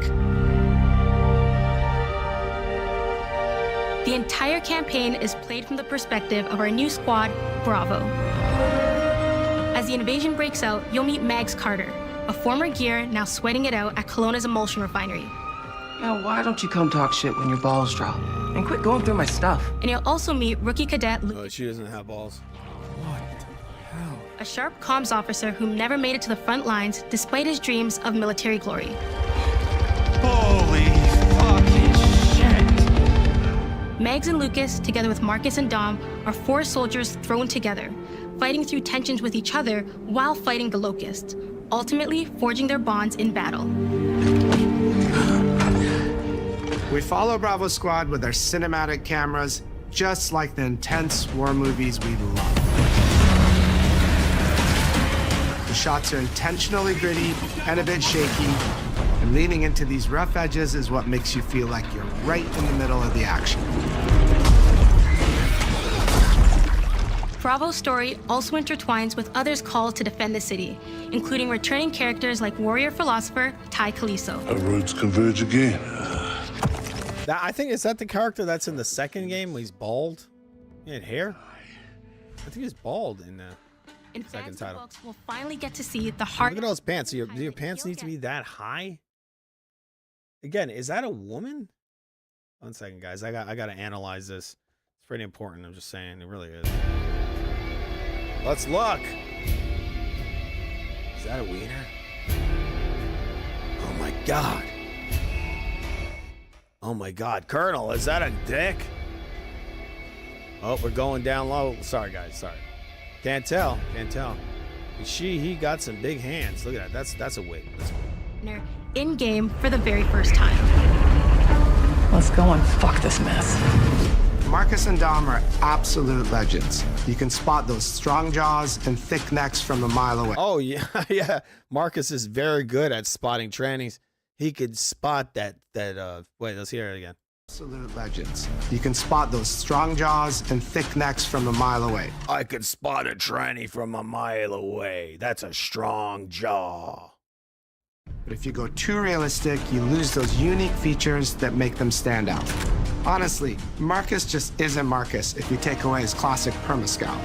So instead of chasing perfect realism, we focused on making them believable and memorable, respecting the details that really make them who they are. Material and character fidelity. Oh no. Good thing Marcus isn't around. Anything we've been able to achieve before. Our facial animation systems have been completely upgraded for E-Day, with 3 times more joints and over 350 facial shapes sculpted for each head alone to really represent the emotion in our characters. Yeah, but what's his gender identity? Sorry, I assumed. Marcus has more detail in his eyelashes than his entire character model did in the original Gears of War on Xbox 360. Phoenix. Well, why would you go all the way back to the 360? I guess they're just trying to compare it to the original, but I mean, that was a while ago. Sergeant, 26 RTI C Company. Next to kin, Adam Phoenix. With the amount of layers we have, he looks more realistic. I'll give it to him. Fidelity at this scale. Definitely looks more male presented. Combined with a much more sophisticated animation rig, this allows us to have way more expressive characters with a huge range. Why does he have sunken eyes? Smirk Is it vegan? to yells on the battlefield. Come and get some, you goddamn grubs! Your experience takes on a new intensity We're pushing the graphical limit with 4K Ultra HD resolution, native HDR10 rendering, hardware ray tracing at 60 frames per second in campaign, and up to 120 frames per second in multiplayer. When it comes to the Locust, to make them more believable, we made them scarier. The drones are wild and vicious. The boomers are even bigger this time around. Like living battering rams smashing through doorways onto the battlefield. The wretches scream so loud it disorients you before they rip you apart. And the Reavers, they crawl up buildings and rain fire from above. Basically, the whole Locust army, whether new or old, are more intense than ever before.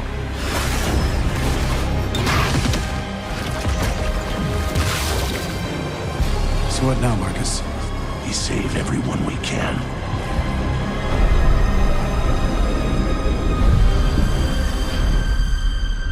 Gears of War has never been a horror game, but the world has always felt horrifying.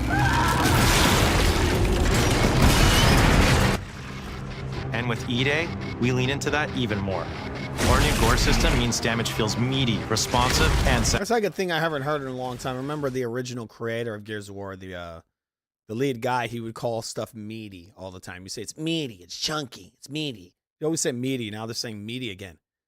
We're going back to old school, guys. The game is meaty. He cuts his head off. That's meaty. Deforms in response to your attacks, and blood and bone damage adds to the intensity of combat. It's a meaty gameplay. Shoot a Locust in the armor leg, and you'll see the bullet take a chunk out of it. Or land a heavy shot on a limb, and our dismemberment system will rip it clean off in glorious detail. The Gnasher is going to get you the most satisfying shots, covering you in blood, or pop heads from afar with the long shot. We've revamped our favorite weapons for E-Day. And of course, we also have some fun new ones for even more brutal ways to tear your enemies apart. The new Gut Puncher grenade launcher is a COG weapon that fires armor-piercing explosive rounds. Quick fire a round to let it explode, or hold the trigger. I like falling asleep, sorry guys. That means I'm doing the sleepies. place a well-timed explosion behind an enemy protected by cover, or with practice. It's not because the game's boring. The game looks awesome, but like I'm too tired. It's really late.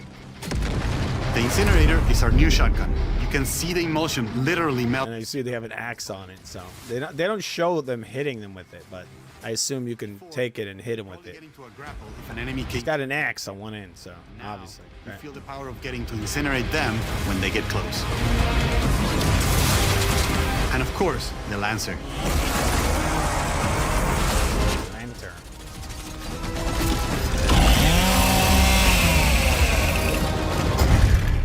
Nice. The creation of the Chainsaw Lancer is another origin story from lore that we wanted to show in E-Day. From the moment that Ty grabbed that chainsaw to rip through a Locust at the Superstore, to a prototype kit bashed on the front lines of the invasion, all to deliver on that gratifying moment when you finally get to slice a grub in two.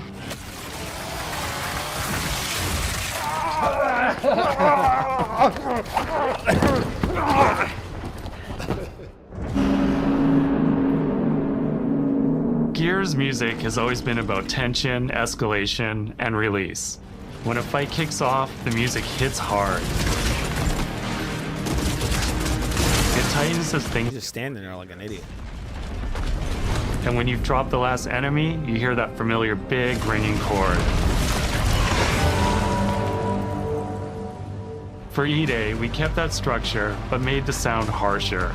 Together with our composer, Adam Lastica, we built the score to match a world on the verge of collapse. The electric guitar returns alongside classical instruments, but both are pushed into uncomfortable territory.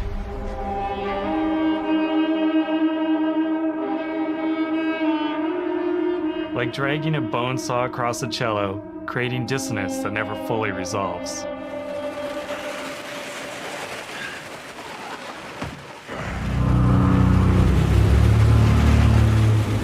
Where the hell are we?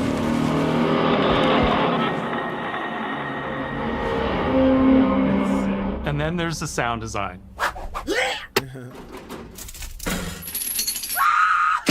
Ah. Is that AMAC? All chainsaws have voices. When it came to the sound for our Proto Lancer, it was important to us to track down the exact make and model that was recorded back in 2006 and rebuild it from the ground up using our new sound effects system. This chainsaw has a 14-inch blade with that signature meaty yet intimate sound, and when it revs, you can hear all the gnarly details.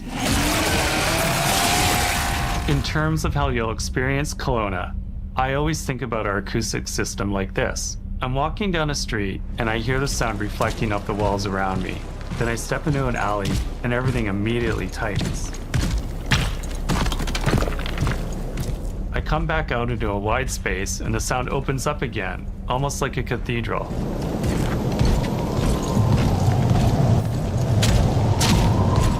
And it's not just those spaces, it's the transitions between them where the magic really happens.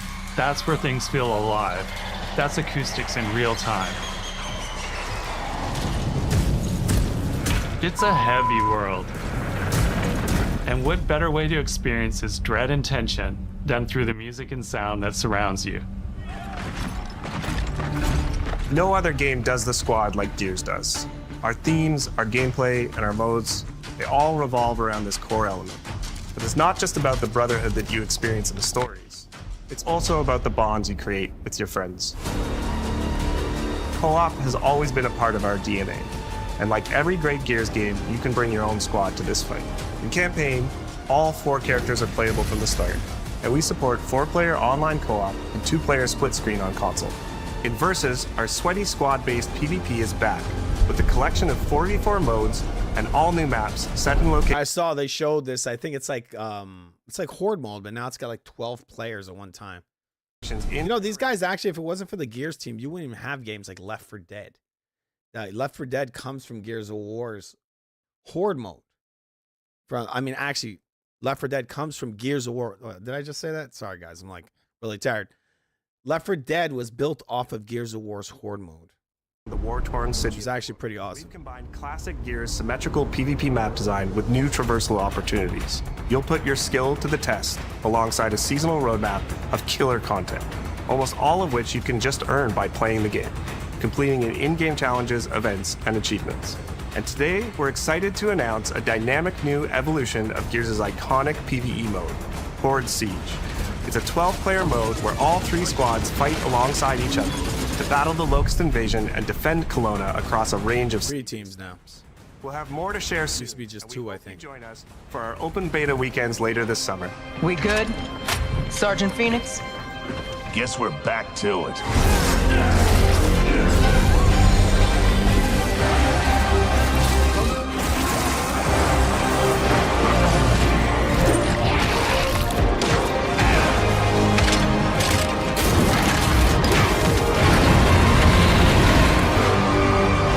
We can't outrun the past. But as long as we're still breathing, we're the ones that keep fighting. Sitting in his chair for too long. 20 years of Gears is such a milestone. It is such an honor and also a huge responsibility to make sure we deliver on the story of Gears. It always comes back to the squad. It always comes back to this theme of getting through the absolute shittiest of times with somebody else who constantly has your back. And that's Marcus and Dom's story. The story of the original trilogy. The story of E-Day. And the story I think we can all relate to. Thanks for pushing through. Couldn't have done it alone. You got it, man. Having the opportunity to have E-Day come out in the same year as the 20th anniversary of Gears, the quarter-century anniversary of Xbox, it's almost like a homecoming. It's like returning back to our roots and saying, fuck yeah, we're back. You really need to curse, you freaking, you piece of shit, potty mouth piece of shit. And one that we want to make sure that we do right. Sorry, I had to hit the blue button for that one. You really had to curse, you piece of... What a nightmare. Untouched by nearly 80 years of war. Destroyed in 2 nights. For us, the heart of Gears has always been about the bonds you make in the darkest of times. Inside the studio, we rally around a simple phrase: never fight alone. It guides how we build our stories, our gameplay, and our world. It's how we work as a team and the commitment we make to you, our fans. Everything comes back to that important idea of sharing life's experiences, the highs and lows, together. And E-Day is the best expression of never fight alone that we've ever made. Whether you'll be picking up a Lancer for the first time ever, or you're as battle-hardened as Marcus Phoenix, there's always a place for you in the Gears squad when Emergence begins on October 6th.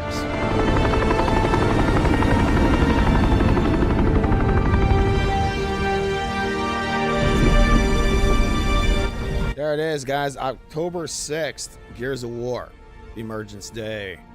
Looks good, looks good. Sorry, I'm falling asleep. Has nothing to do with the game. The game looks good. It looks damn good, right?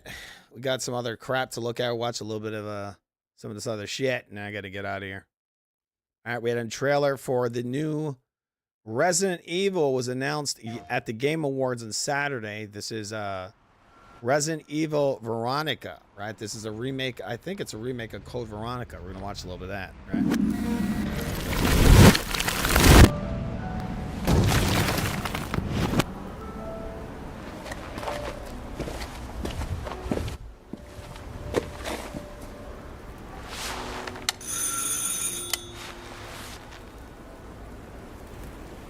Graphics look pretty sharp. I'm assuming they're going to be using DLSS 5 on this, so it's going to probably look very realistic. I mean, this looks very realistic. So, you're the American who called earlier. The sister of the man on the 3rd floor. Ah, welcome to Paris. It's so nice to meet you. Brr, it's freezing. Come in. Come in. We don't want you to catch a cold. I hate to say it, but your brother is, well, quite odd. In we go. Character doesn't look as weird as the previous Resident Evil games. Even though they're cool, the animations in the face was like kind of eerie. Oh la la. This one looks a lot sharper. I haven't played part 9, but this looks really sharp. Extremely sharp. Think I just cleaned it up a week ago. It's like a boulder rolled through here. Huh? Ah, the delightful biscuit. I'm sure he won't notice if we help ourselves. Oh, I'm so sorry. It must be the maintenance man from this morning. Won't be long. I'll bring some nice coffee to go with the biscuit. All right, 1 second, guys. I'm going to see what's going on the panel, if anybody's still in there. See if we hear these dudes. I think they're watching a movie. This is Expert Panel. It really is. All right. No wrong lyrics. What is this? I'll give you a call later today to catch up. I'm reading some of the comments here. What? Oh, is this Green Star? What's it? Oh, somebody put my link in there. Say that's the lyrics. I like to come. People don't understand that. It's a character, people. It's a character. It's not. It's supposed to be about nihilism. That's why it's called Nihilism 9.0. People don't get it. So we're gonna listen to this. I'm gonna explain this. I didn't think this would be like an issue. People wouldn't be able to understand this. It's nihilism. Okay. People need to go and look up nihilism. Nihilist people, they don't believe in God. They don't believe in morality, in right or wrong. So this is reflecting that in this. I'm doing kind of like a concept album. It says in collaboration with your destroyer. So I'm kind of collaborating with AI, with machines. Okay, that's the point. And the album is about the downfalls of this, and this is supposed to be what comes after the AI takeover. This is supposed to be set like 30. This is supposed to be about 30, 40 years in the future. That's where this album's set place. That's why I have a robot with me. See that? Foobot? That's Foobot, actually.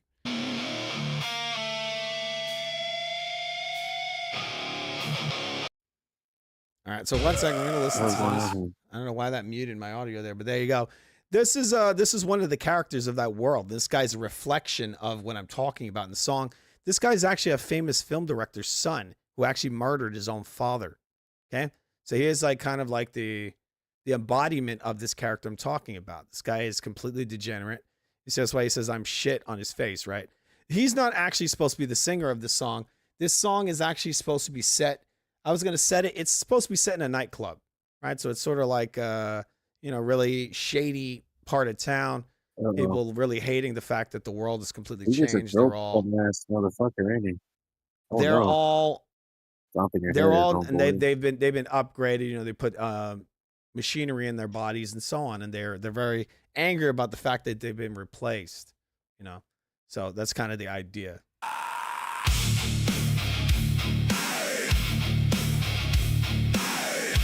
What you see on the right side, you see on the right side of the screen there, it's called the silencer team.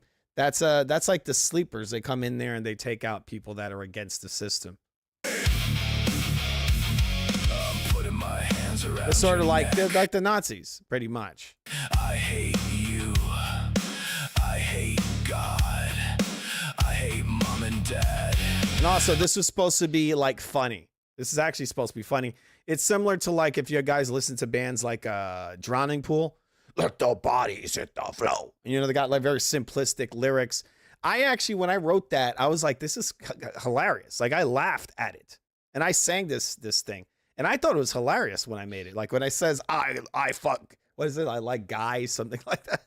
I thought it was really funny. I just thought it was funny that people are like listening to this like in shock. People. It's a character. What the hell? It's a song. It's supposed to be and so the character says in the song, I hate God, right?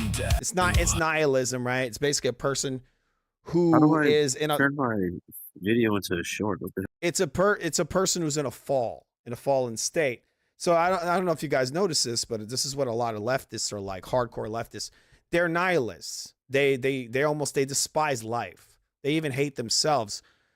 And you just got to think about what kind of person you got to be to hate God, hate your mother, hate your father, you know, hate everything. He hates himself as well. That's why I talk about the whole thing. I cut myself. I want to watch the world die and blow up.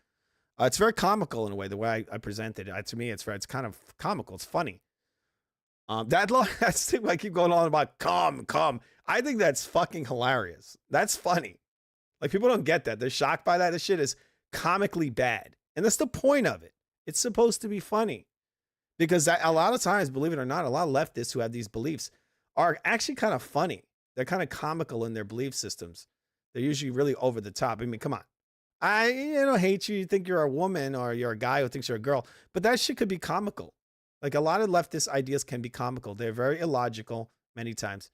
And so that's what this guy's supposed to be. He's illogical. He's living in like a childlike state. And he's very resentful because the world, the way it's gone. And that's why later on in the song, I say, I have no skills. Because this is what AI is going to do to everybody. You have no skills. It takes everything from you. This is why I suggest anybody that's going to use this AI shit, especially for your kids, you don't let them use this till they learn actual skills, right? If they want to pursue being an artist, or they are an artist, you do not let them use this AI. You let them hone their skills, play guitar, play piano, write, all of it, make music, all of that. Do that and do that for a long time. And then if you want to fuck around with this AI stuff, you can do that. But it's not a good idea to get your kids, if they want to start, Mommy, I want to be an artist. And then they play around with this stuff. That's not really what it's for, right? This speeds up production on stuff, right? When you've already got the tools, and without it, you could still craft. Like this shit, I could have made this without any AI. I really could have. Like this character here and all, I could have done that. The only thing is that it would have taken much longer, right? I could do all this. I could put the I'm shit on the face, the piercings, the fucking cybernetic shit on the face, the earrings, all that. I could have done that. But with the AI, I told it. I put that guy's picture in there. Again, that's a film director's son who killed his own father. Put that in there, and I just told it what to put on him. I said I want him to have upgrades. I want him to have the piercings. I want him to have an eye that's glowing. I told it all that. The other thing, you see the shark on the right side, I created that. I put a picture of a shark in there, and I said, I want you to do this, and I want you to put Silencer Team and all that. Their emblem is a shark. I have my other parts of this that's actually animated, that symbol there. On the left, there's some other stuff there. I have God's Gonna Cut You Down in Japanese. There's a lot of Easter eggs in here. All right, we're going to see if we can hear some of this since people are going in the comments talking about it. It's like, it's insane. Come on, guys. Like, you don't know what a concept album is? I mean, there's this guy named David Bowie, very famous guy. He had an album called Ziggy Stardust and the Spiders from Mars, right? He was playing a character called Ziggy Stardust. This has been done for a long, long time. The Beatles had an album called Yellow Submarine. This album is the point of it is kind of a prediction of the future. And this nihilism, because we see this nihilism today. Look, we see this nihilism today, and it's only going to get worse. What do you think's going to happen when people have no usefulness at all? They can't even get an education because they've been deemed unnecessary, right?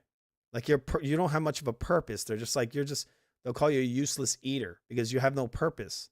You can't work. You know, and when the government comes in there and they strip you of all your land and all your possessions, this is what these guys say. I know it's a bit dark, but this is what they talk about. They talk about you will own nothing and be happy, right? So to do that, they need to have something to come in and take away all your leverage in society. And how you do that is through artificial intelligence. You just replace everybody.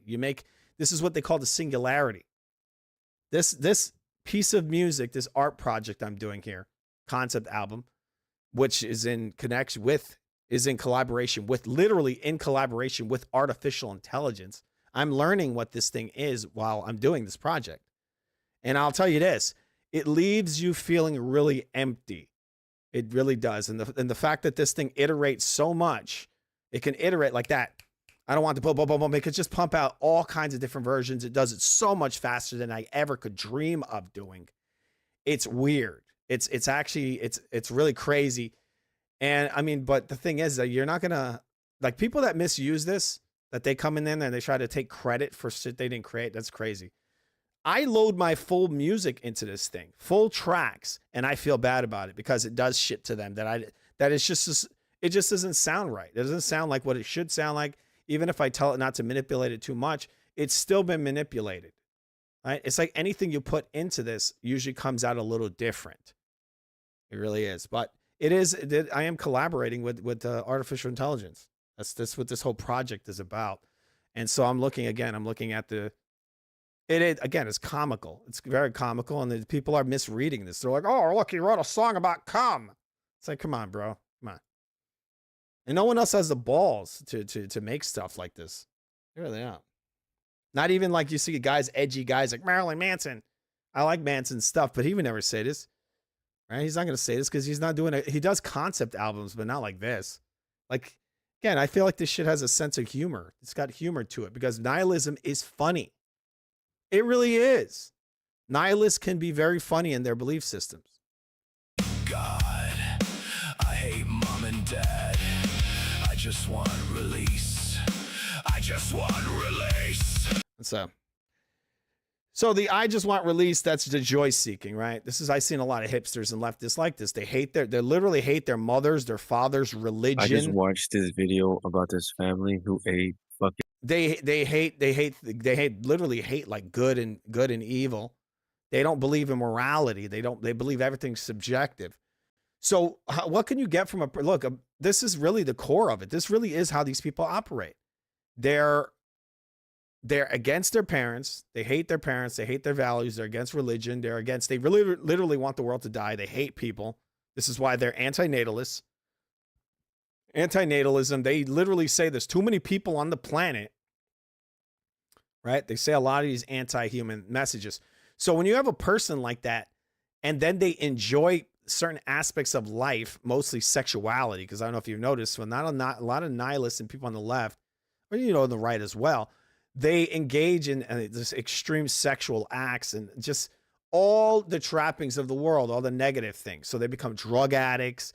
They're sex obsessed. They want to fuck everything in sight, man or woman. I say fuck everything because I'm leaving animals in there as well. When you say you want to fuck everything, You know, and then you go and you augment your body, right? The character's supposed to be modified. He's a transhuman, right? It's transhumanism. And this is a real thing, people. This ain't no fucking joke. People are, this is what Elon Musk is coming out and talking about. He's like, oh, you're going to be like one of the X-Men. And so the character there has a cybernetic eye. He has a modified body. He's becoming like a cyborg. He's half human, half machine. Okay? But again, it's kind of a really sick character that you have a person who hates everything, hates their parents, hates God, hates all that. But then they go with the excesses of the world, which once again is drug addiction and sex and these other kind of drugs of the world, right? They even depression and anger can be kind of a drug. You see all this trolling, people getting see these people on the with Sobers Watches and some other people around here. They watch this T-sector shit. Those motherfuckers just thrive on negativity. They just fucking bathe in it. And so this guy here, who I want to come and all this shit, that's the same energy. It's the same energy. People bathing in this negativity. I mean, I do from time to time. I look at the world and I get pissed off, and I think like, you motherfuckers deserve everything you get. But this album, in a lot of ways, even though it's kind of funny and it is fucking around with something dangerous, which is AI, I'm learning a lot through this process. And yeah, I created all this stuff using this technology. And yes, it is very detailed. It's very intelligent. When I talked to it, it gave me pretty much exactly what I wanted. But I don't think it's a tool that really is something I'm going to be using a lot in the future, because it does just too much taken away from the creator. Like when I create things, it's just not granular enough. There's not enough nuance to it. Yeah, it's pretty nuanced. Yeah. I told it, do this, do that, take this guy, do that, put him in a club because it's supposed to take place in a club.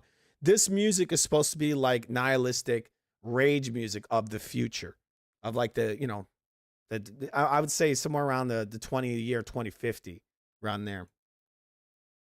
And 1 second, guys. I love the feeling of come. I love fucking coming. I love fucking everything. I love fucking guys. I love fucking girls. Yeah, look, I put this stuff in there. When I heard this, I laughed because it's the point of it. It's just, it's so angry, right? It's funny. I love cutting myself. And that is the point of it. I fucking hate this world. I love cutting myself, which is like the biggest like fucking cliche ever of like goth people. Oh, I cut myself, right? And that's not really just about them. Nihilism comes even without that, right? Without the cutting and all that. You could be some fucking clean cut hipster and be this kind of spirit. I wanna watch everything die. I wanna watch everyone cry. I wanna watch everything die. I wanna watch the world blow up.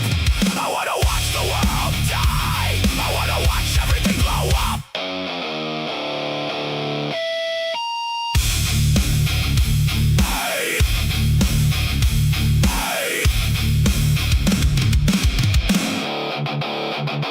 I'm putting my hands around your neck. I hate you. I hate God. I hate mom and dad. I just want release. I just want release. I love the feeling of coming. I love the feeling of come. I love fucking coming. I love fucking everything. I love fucking guys. I love fucking girls. I love cutting myself. I fucking hate this world. I wanna watch everything die. I wanna watch everyone cry. I'm actually gonna probably create a comic strip, and this is gonna take place. This scene in this concept album, it's gonna take place in a club, and maybe that'll clear this up for people. And there's gonna be that guy, that voice you hear, that performer is gonna be on a stage performing to a crowd of people. This is just a reflection of this world, right? This is like, I mean, it exists in this world too. It gets more extreme as we go along towards the possible end of this society, right? They call it the reset. This is what they're calling it. But really what it is that they're keeping all the same trappings of the modern world. People are just going to have less freedom. That's why I see it, just less freedom. They'll have all the drugs of the world, right? All again, with the sexuality and all that. And they're going to push that heavy.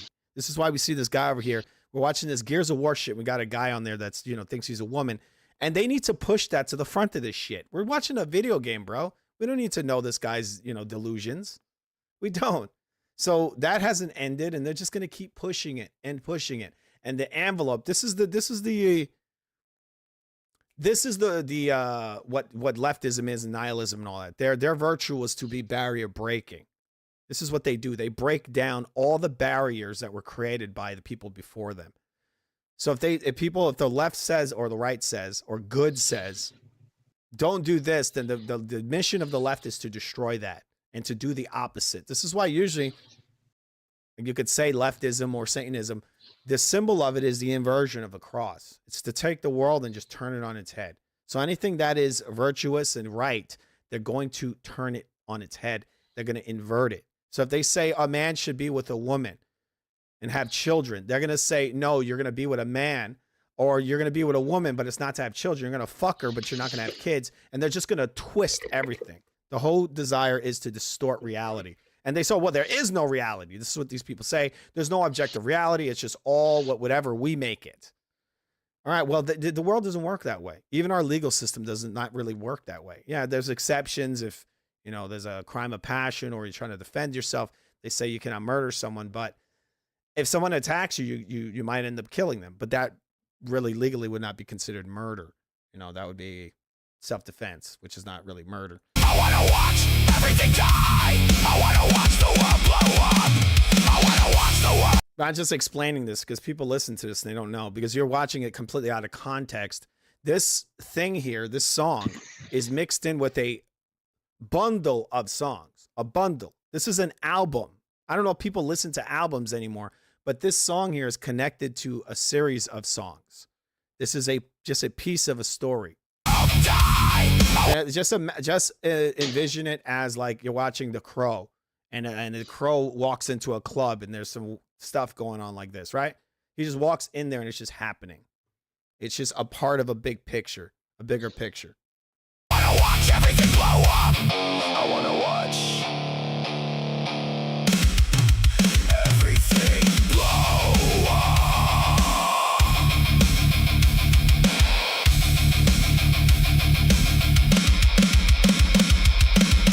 I wanna watch you bleed out, bleed out, bleed out, bleed out. You have to reason to live. I have no reason to live. I have no reason to live. I have no skills. I have no skills. I have no skills. I'm watching a scary I movie. should be dead. I put my hands around Yeah, I'm watching a scary movie. I hate you. I hate God. I hate mom and dad. I just want release. I just want release. I love the feeling of coming. I love the feeling of come. I love fucking coming. I love fucking everything. I love fucking guys. I love fucking girls. I love cutting myself. I fucking hate this world. I wanna watch everything die. I wanna watch everyone cry. I wanna watch. So it's cheesy. We'll see the very end. It's kind of funny. Bleed me out and shit down my throat. All right, so there you go. So people are trying to make up shit about like, oh, whoa, you made this, you wrote this, so there's something with you. Do I want people to bleed me out and shit down my throat as well? I mean, it's just stupid to kind of dig at this in this stupid ass way. Oh my God, what is this? You like cum? It's like, come on, bro. You got to be a little more high IQ than that. You really do. All right, so I don't understand it. It's a concept album. That was the whole point of it. And the thing is that with this AI, you can push this kind of stuff out quicker. Concept albums take a long time. I mean, just a regular album could take over a year. Sometimes some of these guys will take multiple years. Believe it or not, just putting together one track takes a very long time. So this just allowed me to push it out quicker. So I'm putting it out track by track. And I'll see if I can. I'm going to continue with it. It's an ongoing story, and there's more tracks. If you go to my page, The Real Food TV, you'll find other songs. You got Sobers put that in the comments. Green Star says, that's the lyrics? I like to come? No, it's with that little guy. What? That little guy. I don't understand. Like Sobers, I'm reading Sobers' comments. It's that little guy. Oh, yeah, huh? Laugh out loud, that little guy. I listened to like 3 seconds of it, and I was like, okay. That's the lyrics I like to come. Yes. I mean, dude, that shit is corny. Like, you guys are picking at that shit. Sup? What's up? It again? Whisper it again. What? I'm reading your comments, you son of a... What up? Anyway, I've cleared it up. I mean, people, they don't listen to kind of music with concepts. I mean, if you listen to some straight up trash rap, you're never going to learn like kind of music that has concepts and, you know, that are got a lot more depth to them than just some dumb motherfucker on a recording going, girl, you're so sexy. I want to fuck you now. Because that's what most of the music is. It's fucking retarded. They don't make concept albums anymore unless it's like some garbage dude like, I don't know, one of these fucking garbage guys like The Weeknd, right? And he makes some stupid ass songs, you know, dumb shit. All right, 1 second. I would have tried cutting the steak from the top, like to show. All right, so there's Resident Evil guys. We're back.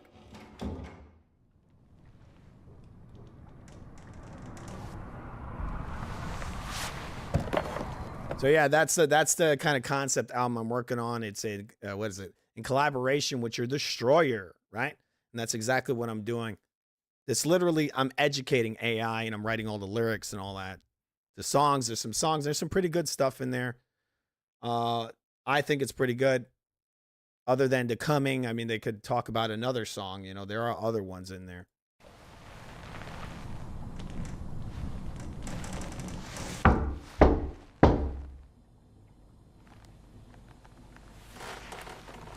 Actually, one of my favorite on that since I've been making it is the what I call the Digital Frankenstein.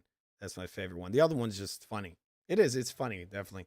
It's a little bit repetitive, but that's kind of the point.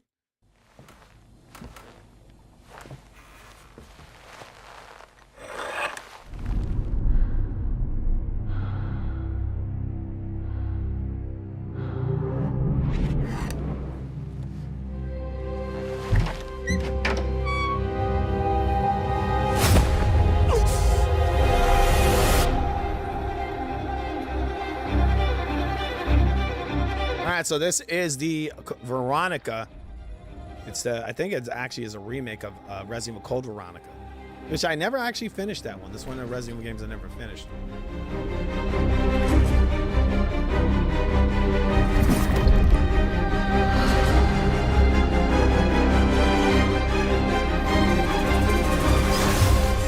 Don't move. Claire Redfield.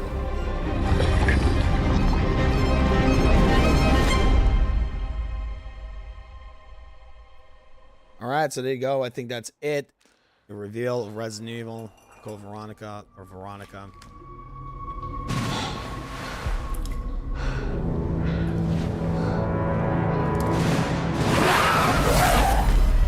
$2027, there it is.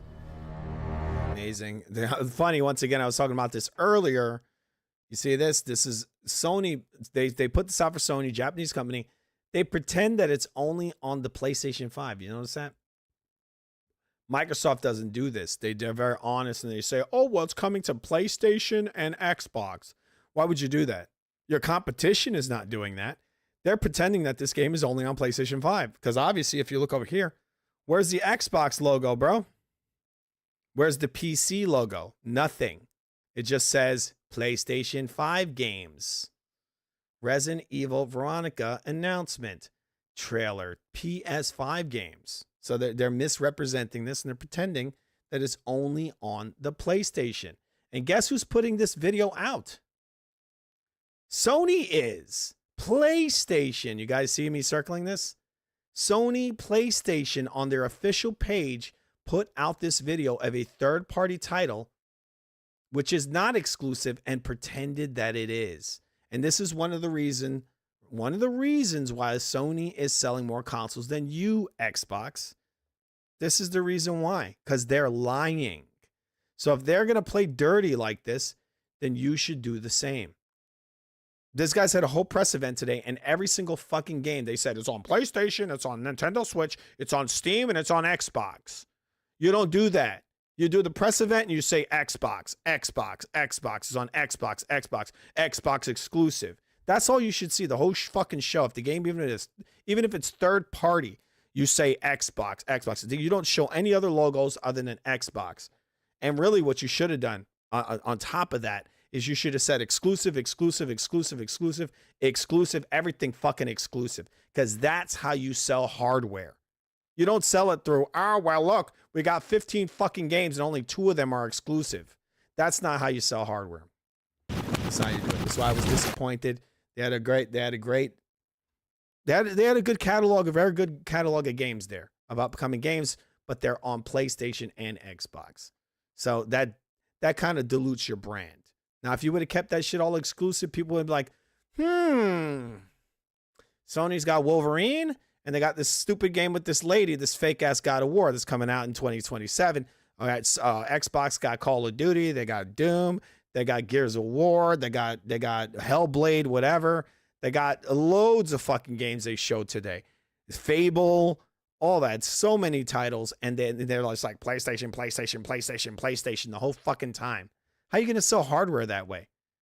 And look, most likely they're going to buy it on your rival's console because they're going to say, and I said this many times on the show, they're going to say, okay, if I buy a PlayStation, then I could play all the Sony exclusives and the Xbox games. But if I buy the Xbox, I can't play the Sony games, but I could play the Xbox games. But I could play the Xbox games on the Sony system. So I just buy the Sony system and I get both. It's a no-brainer. And you got to keep in mind that these guys get third-party licensing fees. So when they do this shit and they're not buying their system, they're getting less money when it comes to licensing fees. So what the fuck are you guys doing? You're also weakening your fucking brand. In order to strengthen your brand, you want to have these boxes in as many homes as possible, right? That's awesome to have the software sold, but you want to have the system in that house, right? And that actually cuts into your competition, right? When you got all these fucking games, that hurts your competition, right? It hurts them because people are like, whoa, the Xbox got way more games. I got to get one of those.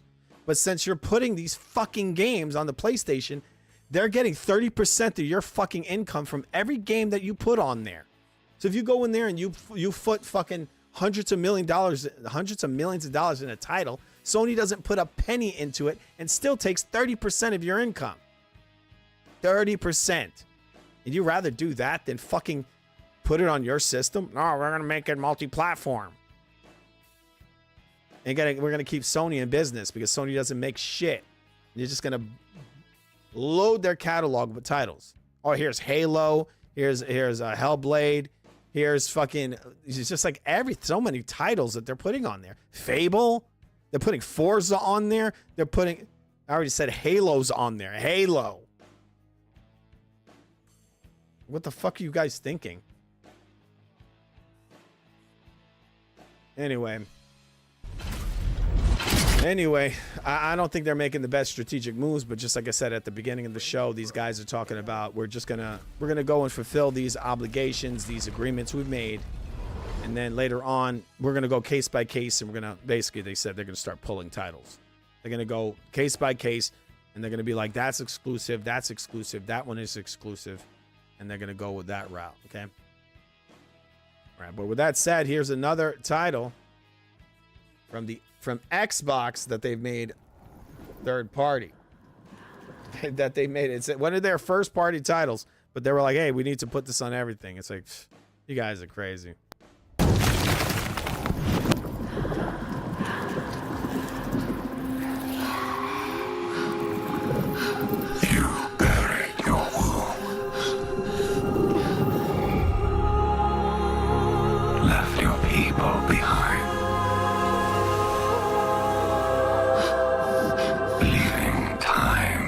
See them heal.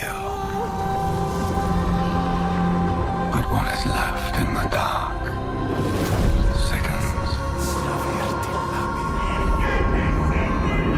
And some binds cannot be broken.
All right, so this is the trailer that was shown at the Xbox showcase today. What do you see different on this? And I'm going to see where this is played. All right, this is on Ninja Theory's official page on YouTube. Ninja Theory, a company that is owned by Xbox. Look what these fucking guys write. Xbox Series XS, Xbox on PC. So it's going to be on PC. Xbox Cloud, it's on the cloud. Then they put Steam and PS5 in there. Why are you doing this?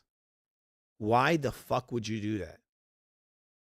You should have just put Xbox. Just put your fucking Xbox Series X and PC in there. You don't need to put no Steam or PS5 in there. You don't. You think if you style, well, there's 3 Xboxes versus Steam and PS5.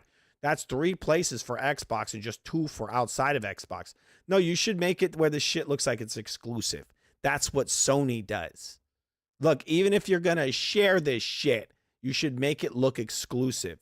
Again, this is what Sony does. They've got third-party games, and they pretend that they're exclusive. They do that by going on their official page and saying what they said there. PlayStation games, right? PlayStation game. That's what they did. That's really dirty marketing, but it works.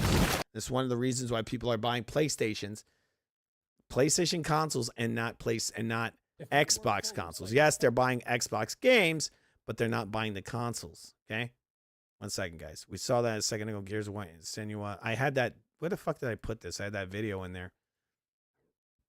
1 second. We just watched this fucking video. All right, I'm going to go to my history and look if I can find that. 1 second. All right, so I'm going to show you this real quick. Again, this is on the PlayStation website. We're just going on YouTube. We're just going to go to the very end of it so I can show you again. Last time before I get the F out of here, go to sleep. Again, this is on the PlayStation page. Look, Resident Evil Veronica announcement trailer. And then at the very end, you see the line. It separates. And what does it say? PS5 games. That's what it says. PS5 games, which is very dishonest. Extremely dishonest. They're saying it's a PS5 game. Yes, it's a PS5 game, but it's not a PS5 game. It's a Capcom game that's multi-platform. It's created for many systems. And at the very end of this ad, what do you not see? You don't see any other fucking platform other than PS5, even though it's on everything. It's on Xbox and it's on PC. It's most likely going to be on Nintendo Switch too. It's on Steam.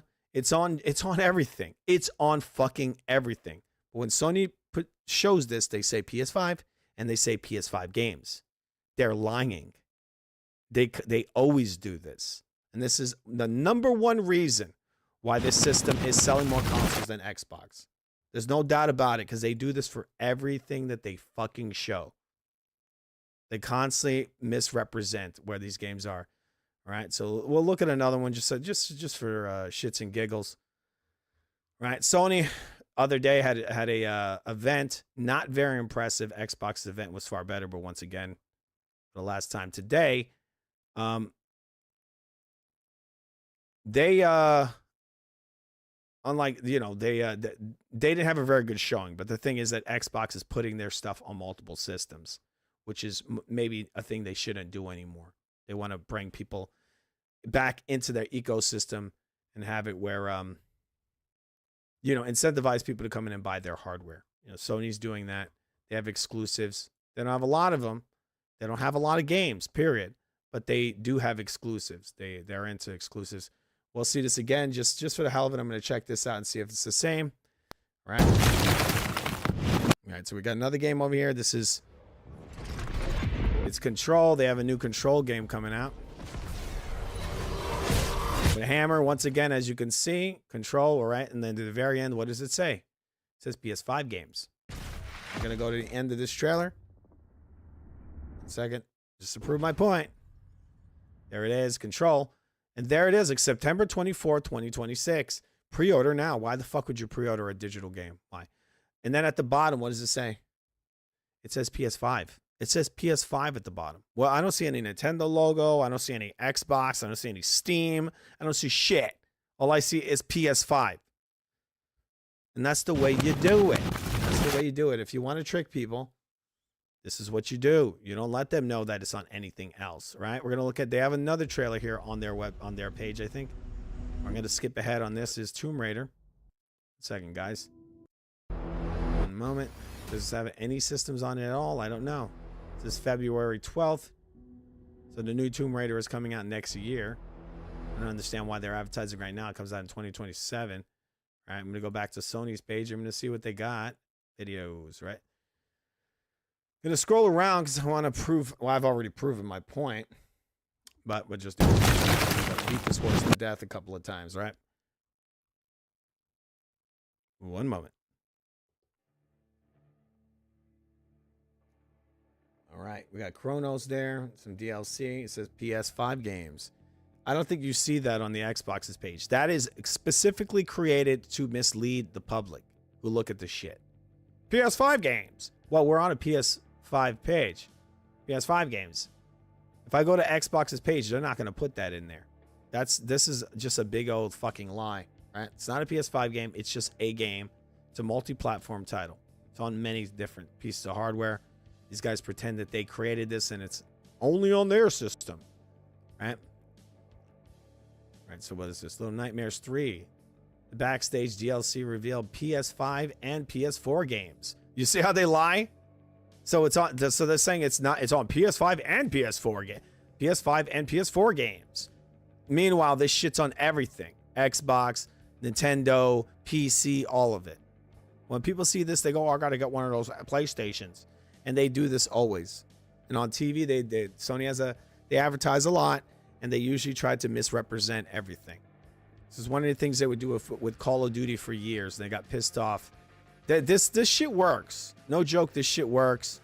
When you go and you say that the shit is exclusive when it's not, it really does work. This is why Sony used to pay for exclusive advertising rights to Call of Duty. Now, they didn't own the game because they didn't have deep enough pockets to go buy Activision. But they would come in there and pretend that they owned it, right? They'd come in there and they just keep putting up Call of Duty ads. And at the end of that ad, it would say PlayStation. And it would have nothing else but PlayStation. This shit works.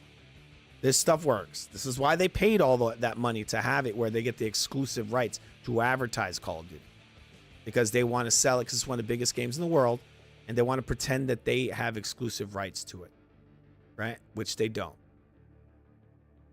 We're going to see this one. This was shown the other day at the Game Awards. Right? This title is not owned by Sony. We're going to look at this once again. What does it say? It says PlayStation 5 games. All right, I'm going to look at the end of this trailer. That's why another reason I told you I don't like this studio. I don't like Sony. I think they're underhanded motherfuckers, dirty fucks, and they don't make games. They just pretend that third parties are first parties. These guys literally don't make jack shit. They don't invest in game development. Look at that. There you go. You see it? PS5. No other systems on that thing. So again, why is Xbox doing this? And at the very bottom, it says footage captured on PC. Not all images appear in game. So this footage that these motherfuckers showed literally is from a PC. Right? But then you saw what they do there? How devious they are. They put that PC shit in the smallest print possible, and it's transparent. I'm looking at this right now on a large screen TV on a 55-inch OLED. And I'm having issues seeing that footage captured on PC, right? Even though it says that, it doesn't say that's on anything but a PlayStation. So it says footage captured on PC. It's small and it's transparent. It's intended to deceive, right? They're telling you this is not a PlayStation 5 game. This is a game that's literally running on a PC. Yes, it's on PS5. Yes, that's one of the platforms. It's also on Xbox. They didn't put Xbox in there. So again, Xbox. Why the fuck are you putting Sony in your press conference? Why do you keep putting other names of other companies in your fucking press conference? You guys don't understand the real. Look, if Sony's doing great, then why don't you just follow their lead when it comes to advertising? Because obviously their deception is working. Not like we did. That's here you go. Here's a game. It looks decent. Looks like it's got the woman who played a character in Call of Duty. The game looks decent. It looks pretty good. It's like a third-person shooter with a guy and a girl. It looks pretty good. But it's not exclusive. If I go to work with my If anything, this game is going to run better on the Xbox Series X than it's going to run on a baseline PS5. Baseline PS5 is weaker than an Xbox. So be it. For now. Either we fight those things together or die alone. Anyway, man, maybe they have superpowers in here, or they're trying to explain why characters get shot and heal. You do know that mechanic, I think, actually came from Halo, where you would get hurt and you would heal.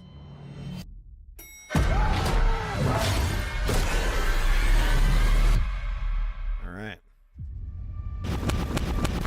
So there you go. That's a game called Crossfire. Interesting, kind of interesting, but I'm going to get out of here. It's super late, guys. I want to thank you for watching the show tonight. This is Expert Panel without much of a panel. The guys are watching movies and talking trash about my amazing, amazing song, which is pretty good. Pretty good. It's funny, and it goes along with the theme of the concept album. Check it out, guys. It's on the Real Food TV. I'm calling it In Collaboration with Your Destroyer, which is exactly what it is. All right? It is a collaboration between me and artificial intelligence. It's kind of creepy, but it's interesting. I'll give it that. It is interesting. I'm working on it. It's pretty good. I do like some of the songs I put together. All of them. They're all amazing. The songs that me and the AI put together, I guess you could say. But I told it what to do, and I put my own music and my own lyrics into it, right? And I curated all this stuff and all that. You know, it's a good project. It's good. It's going along pretty well. Check it out, guys. Don't get bent out of shape over the lyrics. I mean, it's a story being told, right? All right, remember, guys, to subscribe to the Real Food TV, the greatest channel on demand. You've been watching Expert Panel. When I put up the Venmo, remember to donate to the Venmo. I can't find my QR code, but I'll put it in the chat after the show, right? Have a good one, guys. I'm going to get out of here. All right? Damn amazing show. It really is. Just another amazing show. Have a good night, guys. See you later.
More surprises. Oh, yeah. Big surprise. Huge surprise. I'm gonna go out there and just let my nuts hang. I'm gonna let his nuts hang, Los Angeles! That's the man right there!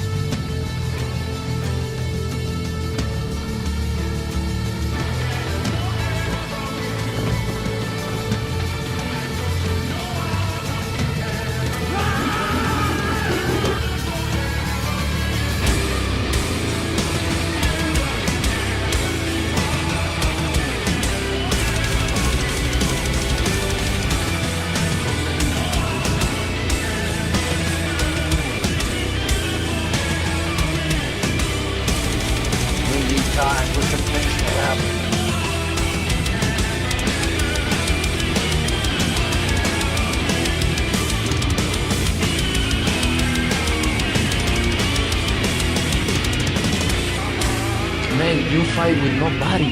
Man, you fight with nobody. I'm ugly, but after this trick, I got a 9-inch toy that makes me go out with 3 different women every week.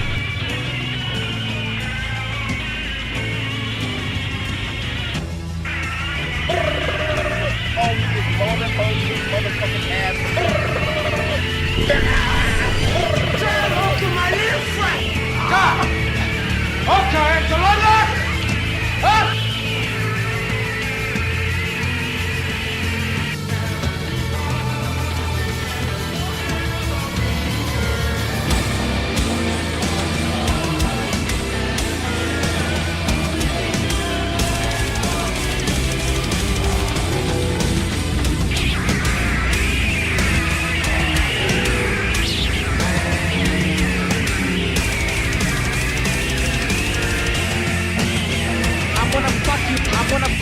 I'm gonna fuck you. I'm gonna.